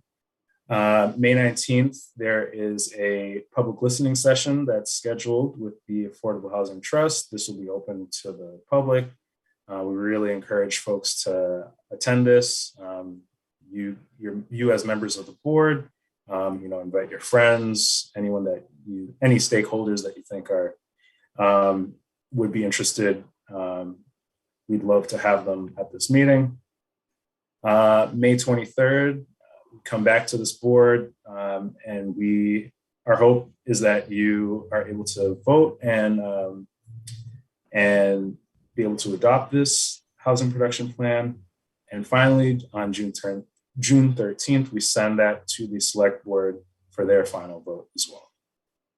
So just to cover again, some of the asks that we're asking of the planning board, if you could please make any comments on the plan by next Monday, May 2nd. I have sent a draft of it to Wayne. I'll take all of your comments and then I would be updating it prior to the second planning board meeting. We are asking that you please attend the May 19th public listening session that I mentioned. And finally, consider adopting this plan at the May 23rd planning board meeting. So that covers my review of the housing production plan update. I'm happy to field any questions or comments. Yeah. And also, if you hear a baby in the background, please excuse me. My kids are trying to go to sleep right now. So, yeah. Thanks. All right. Well, thanks, Elijah. Appreciate it. Do we have a copy of the plan? Definitely. It was, Wayne, I was told that it was sent to the board. Yeah, I think Suzanne emailed it out along with the appendix Binder. On Thursday. It wasn't in the binder. I think it was a separate email. Correct. Yeah, Suzanne said she sent that out. Okay, so last Thursday, okay. I just got back from vacay, so board members, did anybody see that? Did you guys get it? I was just gonna say, since obviously we can't comment on it tonight, I haven't seen it. I was on vacation from Thursday, but we have, so I guess our best bet would be is if you have the opportunity to review it, we won't be able to review it as a team, but you can review it individually and send comments to Stephanie. Yeah, it's right there. She did send it to us, so it's right there. No, that's great. I know. I don't doubt that she sent it to us. I hadn't seen it, so I was trying to think, but that explains it because I was out of town on Thursday. So, so if we need our comments in by next Monday, I guess if you have the opportunity to review it, just do that and send them either to Wayne. Should they send them to you, Stephanie, or to Wayne? How should we? If you send them to Wayne and copy me, that would be great. Okay. And then I'm would we want them to wondering go to Elijah? I'm sorry to interrupt, but maybe send them to Elijah and copy me and Stephanie. And then it could Okay, well, if you want to provide us with Elijah's email, we certainly can do that. Sure thing. I'm just wondering, the May 19th meeting, is that, I take it that's It's a Thursday virtual meeting. It's a Zoom meeting. virtual meeting. Yeah, and it coincides with the Affordable Housing Trust Board meeting, and that is the public listening session and input. So the hope is to get thoughtful comments and feedback back from the planning board so that it can be rolled into the next iteration. Yeah, And no, we understand. We understand. yeah, That's so- why I'm pushing everybody to hit Elijah's deadline of Yes, May 2nd. So exactly. And if you guys could attend, that would be super helpful. great. Well, we thank everybody for that, and we will get on it and do the best we can to get what we can get to you by Monday. All right. Well, Is the actual PowerPoint that you just presented available, or just stuff? I don't know if you have it, Stephanie, or. I have it. I can definitely provide it to Suzanne to send out to you folks. It was it was informative, and I thought it was good. So thank you for that. Thank you. Appreciate it. That was good. Anybody else have anything?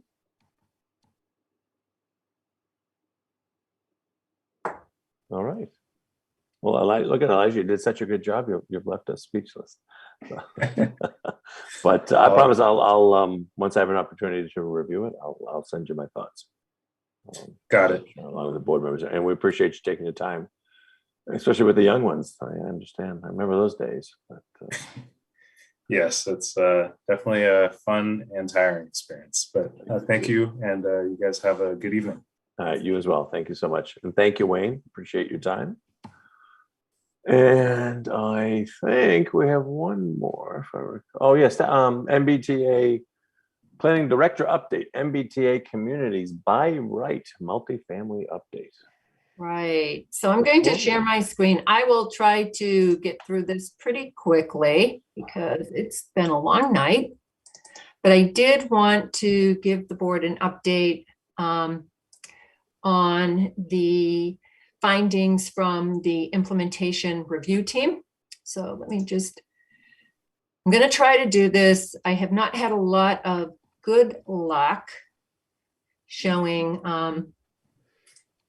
from home PowerPoint presentations. I'm not sure if you're seeing the version that looks like it should have my notes attached, or if you're seeing a nice, pretty version. So far.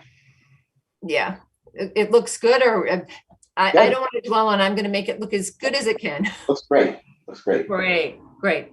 Okay, so the board will recall we talked. I'm pretty sure we talked about this back when the implementation review team was first formed to try to respond to the guidelines. Just a little bit of background. I think the board will remember this, but for any public that's listening, the MBTA communities by right multifamily zoning is a mandate that came out of the Economic Development Bond Bill from 2020. And it added a section to the Zoning Act that required MBTA communities to have districts where multifamily housing could be developed by right to a minimum density of 15 units per acre. And that district be at least 50 acres in total. It could consist of sub-districts as long as at least one of the districts was 25 acres, contiguous acres in total. And again, the purpose of the implementation review team was to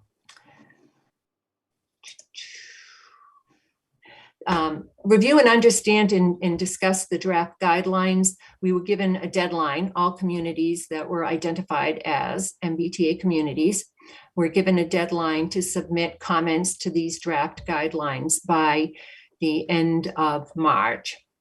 Also, the team was charged with considering and discussing elements of the guidelines that might be missing, raise those type of questions. What areas of the town might be most suitable to comprise an overlay district, identify significant development constraints within those areas, draft the comments for submittal, and then consider and suggest the likely suitable locations and draft an action plan for submittal to the Department of Housing and Community Development. The team completed all those activities by the middle of March, did the presentation to the select board, and submitted the comments to DHCD on March 29th. And I think it's important to remember that the committee that was formed, the team that was formed comprises representation from various boards representing the town. We had a finance committee, conservation, planning and zoning board, the school committee, the select board, the Affordable Housing Trust, and then there were, and the Economic Development Council with some staff consisting of the fire chief, the town administrator, the school superintendent, and myself with Wayne kind of in the wings. And there was a lot of really good discussion as the board talked about, the team talked about potential areas, and Greg helped by identifying some of those areas and where the existing development or zoning would support multifamily and might add, might be considered without significant increases in development in those areas. So for example, and I'll quickly go through the districts that were identified, but the Avalon complex itself almost meets the 15 units per acre, or it might even be 20, 25. But so just to expand that, I'm sorry, it's 25 acres in total, and it is built out to a density of 15 units per acre. So you just add a little bit more land to that, and you might have your contiguous 25 acres for that part of the district. Some of the findings as the team met, they met every other week during the month of February and the month of March. One of the things that the legislation used as a tool to get towns to comply with the zoning is that they are tying compliance with this zoning with funding for certain infrastructure and town supported programs like the MassWorks grant program, the Housing Choice Capital Grant program. We have heard that they might tie Complete Streets funding to the program, and there might be others to compliance with the mandate.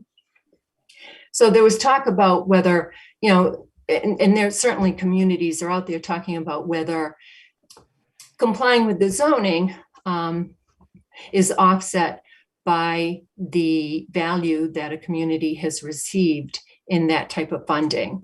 And Easton has certainly benefited from the MassWorks grants, Housing Choice. We just recently were awarded a $400,000 Complete Streets grant to install sidewalks along Lincoln Street. It was agreed that a lot more analysis is needed to assess the capacity of the potential districts to support by right multifamily zoning that not only meets the guidelines, but also meets the town's goals for zoning.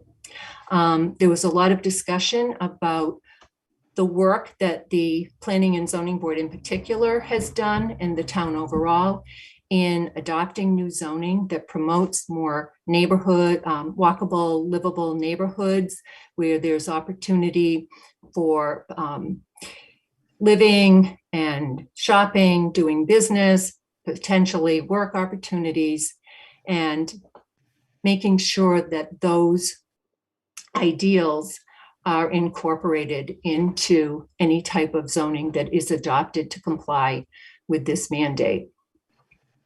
And as such, the group developed goals and guiding principles that would help inform any content for multifamily zoning districts. Of course, they compiled a list of comments, questions, and affirmations, the affirmations being confirmation of assumptions that are made for the zoning, and submitted that and developed an action plan outlining the steps for the town adopting multifamily zoning. So the next steps, again, the comments were submitted to the Department of Housing and Community Development. And we have also submitted the endorsed draft action plan to DHCD. That is another requirement. And the next steps will be to further analyze the potential areas for inclusion. So at this point, the work that the team was charged with has been completed, and this would come back to the planning board for that further analysis and actually starting to work on and draft zoning. We're waiting until we receive the final comments back that incorporate the final guidelines incorporating the comments that DHCD receives from the communities before starting that step.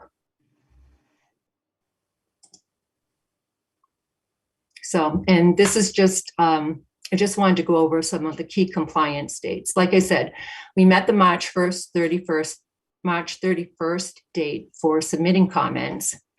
May 2nd, we just had to submit a form that basically indicated where the town was with multifamily zoning.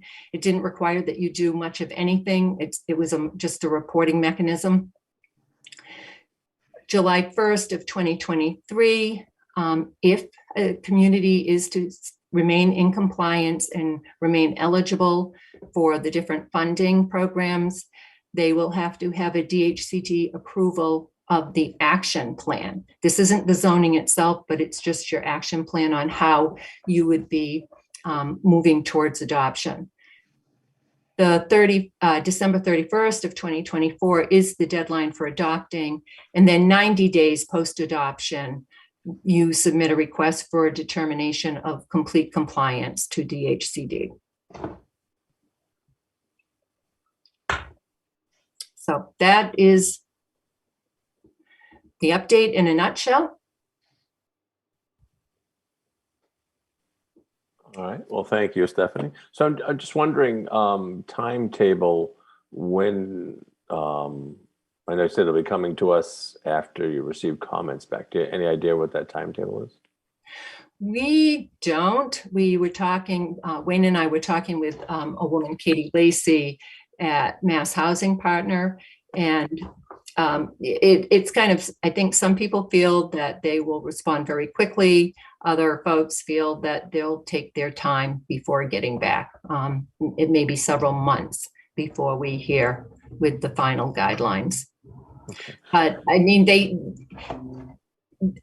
need to respond sooner than later, in my estimation, because these deadlines have been set out there. And I think there are a lot of communities that want to hear what the final guidelines are and to see if questions that they had were answered. I'll give you an example of one that we had is our 40R district, the Queeset Commons, could be part of one of the sub-districts. But then how do you treat that zoning? Because 40R is very specific zoning. It's not by right. You have had to adopt or present a project and get it approved under the 40R. So would you change the underlying zoning, which remains in effect today? If that project didn't move forward, the underlying zoning, which is a mix of residential and business, would be what would be in effect. So that was a question. We know from participating in webinars that you can have an affordability component or an affordability requirement, but what might that look like? And what is the percentage of affordability that you could have?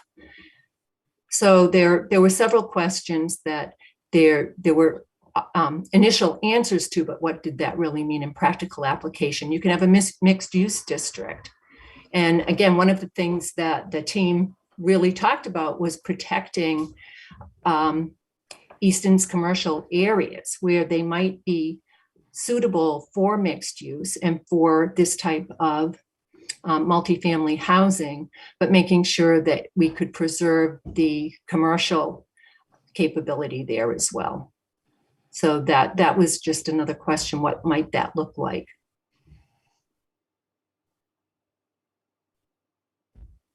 I think at the beginning of this, there was sort of a question of whether we'd receive any, I guess we'd call it credit for what we've already done or already approved. Was the answer to that no? Yeah, yes, you can. And again, Avalon's a great example where you can create a district that incorporates what's already been built. Right. So you have to add, and so if you added a little more land or some more apartments, some multifamily somehow to the Avalon area and contiguous area, then you could count the whole thing towards this program if the density were and it met right. As long as the zoning allowed for by right multifamily zoning and to the density allowed. So it would allow additional development. You'd add enough land that, yes, would. Or you could take Queeset and then just add enough density just to make it within 25 acres to make that qualify. Yep. Greg, do you want me to go quickly through the districts, or would you rather I just send it out to the board and then, not necessarily? Yeah, why don't we send, it's been a long night for everyone. Yeah. Why don't you, I think it'd better send it, they can look at it, and then next time we discuss it, would have had it on the background and can come up with thoughtful, Stephanie, questions or comments. I have a question.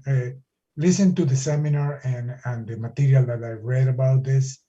There is a requirement for distance from one of these districts, so that one of these zoning areas to the Mbta station, and Easton does not match that. So we are too far. Right. So if I can answer that, Amos. So when they the guidelines define that, because the legislation itself talked about MBTA communities, and which meant you had to have a zone within a half-mile radius of an MBTA station. Of course, Easton doesn't have a station, and we're not neighboring a community where we're within a half-mile of their station. So Brockton has a station, Mansfield does, but we're not within a half-mile. There's no place for that. So they identified those as MBTA adjacent communities.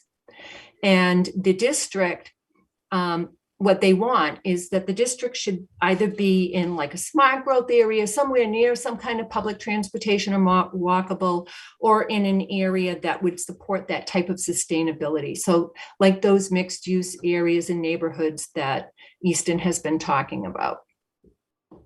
Yeah, but none. If you take the end of our limit of our town, to any of those MBTA stations, we are very few miles away. Right, so Easton's district doesn't need to be within a half mile of an MBTA station because we're an adjacent community.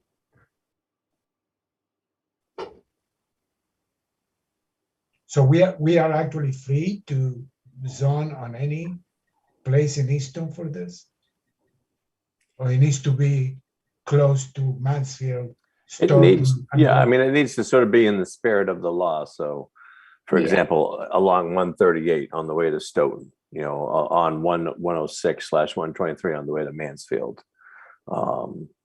You know, I don't want to say Massapog on the way to Sharon. I'm not going to Yeah, say I don't, that. I couldn't reconciliate this requirement. But it's interesting. There's an article in the Boston Globe yesterday. I don't know if anybody saw it. And two surprising things in there. One, it talked about how I think there was 60 to 80 communities that have come out against this, and it is for some obvious various reasons why. And because I think the whole neighboring community, I mean, it's over 175 communities. I think that took a lot of communities by surprise. And then second, one thing I learned, and I don't know, of course, this was in the middle of my ski accident, so I missed a couple meetings, but one of the individuals from a town said they were upset. It kind of looked at parallels of Easton. They had done a lot of work like we had with mixed use and multifamily, bring that on board. And we use but it said anything passed under a special permit we cannot count towards this, which I think that needs, I'm going to reach out to our political leaders because that needs to change, because we've done, you know, I couldn't help but listen to Elijah before talking about the, you know, Affordable Housing Trust, I mean, the Housing Production Plan, and all the other work that we've done. And we've been very proactive in Easton. And it was, you know, and our only mechanism to do it was other than a 40B was a special permit. So to not allow that, I think that needs to be corrected, because I think as I said at the committee meetings, you know, we are required to come up with 913 by right multifamily units or zoning for that. But I think if you look at it, we're pretty close to, if I recall, 8 or 820, depending on how you break it up. But some of those are special permit, we wouldn't get that. So that's a little bit concerning to me. Yeah, I'm curious. I haven't had a chance to read that article. My husband did ask me, he said, "You've been working on this, right?" I'm like, "Yeah." He says there's an article in the Globe. And she could have been quoted wrong. I mean, who knows? I didn't have time to do it today. But I think what they mean is that your district can't allow the multifamily only by special permit. But our understanding is that it doesn't matter how you develop that multifamily, because if you look at Avalon, it's a 40B, as you're pointing out, Greg. A lot of our other is by special permit. If 661 Washington Street moved forward, that would be by special permit. I forget the always community. our I have to look up it. understanding that those would be able to be included. Right. Yeah, but it was a planner in one of the communities said that she was upset that yes, but anything passed under a special permit wouldn't be allowed. Well, that's first I heard that. So but anyways, we can dig into that. Seems like they passed the law and said, "Oh, the DHCD will figure out how to actually." Yeah, so, I mean, that seems to happen a lot, actually. Yeah. Yes. Yep. So they did, but we'll have this is going to be a very citizen involved process. I mean, this is a lot of folks in town are concerned with this, but I think we can show that we really have put the tools in motion that I think we can handle this pretty well. So anyways, all right. And anything else? I think that's the agenda. You all good? You're good, Stephanie, with everything? I am. You know what? I will send out, and I had meant to say this earlier, when I send out, I'll send everyone the packet that we sent to the select board when we did the update for them. And it includes the project plan. I don't want anyone to get overly excited about the dates. We needed to put some dates out there. Those will obviously change as we learn more about when the final guidelines are coming out. And then we can start moving forward from there and they'll be adjusted, but. Thanks for all the time you've All right, yeah, thanks. Thanks for the info. Thanks for the time. Wayne, thank you for your time. And board members, thank you for yours. First day after vacation is always a tough one back, and but you weathered the storm. Deb, I'm glad I hope you're feeling better. Thank you for joining us. Thank you. I just wanted to mention, and we can talk about it at another time, but I don't know if Amos was there too, but we went to the, or I went to the virtual presentation that was made about overlay districts that you had sent out a. So. Yes, so through CPTC, right? Yes, yeah. So we can, I think that's a good tie into some of the planning things that we were just talking about. So we can, it'll obviously come up in the future. And just as a heads up, I will be out of town at our next meeting, so I will not be attending our next meeting. What, you're going to have to attend it virtually, so please set up a green screen. If I can work it in, I will. All right. Well, and I think the overlay presentation that Deb talked about is available on demand too. So you didn't have, I remember saying that it would be on demand, so we could all. That's a good reminder. Yeah, can you get it on demand? I think, or I think maybe you only get it if you were registered, but I have a copy I can send her. Check with Suzanne, because I think she said, and I think she said it was going to be. Suzanne has a bootleg version. All right. I have it. Oh, Who says we're not fun? We have bootleg zoning. On demand, then you can watch it. Yeah. I'm not gonna adjourn the meeting until Chris blinks. Let's see how long it takes. I just He just did. Been staring at that screen for. I almost thought it was like a fake background. He's outside playing with the kid. Who's he kidding? All right, everybody. Leg cramp again. Thank you. Have a nice evening, and we'll see you in a couple of weeks. Good night, everybody. Oh, motion to adjourn. Motion to adjourn. Thank you. Kilo leg. Anderson, second. All right. Thank you, everybody. Good night. All in favor? All in favor? Aye. Aye. All right, bye. Tough with a leg cramp.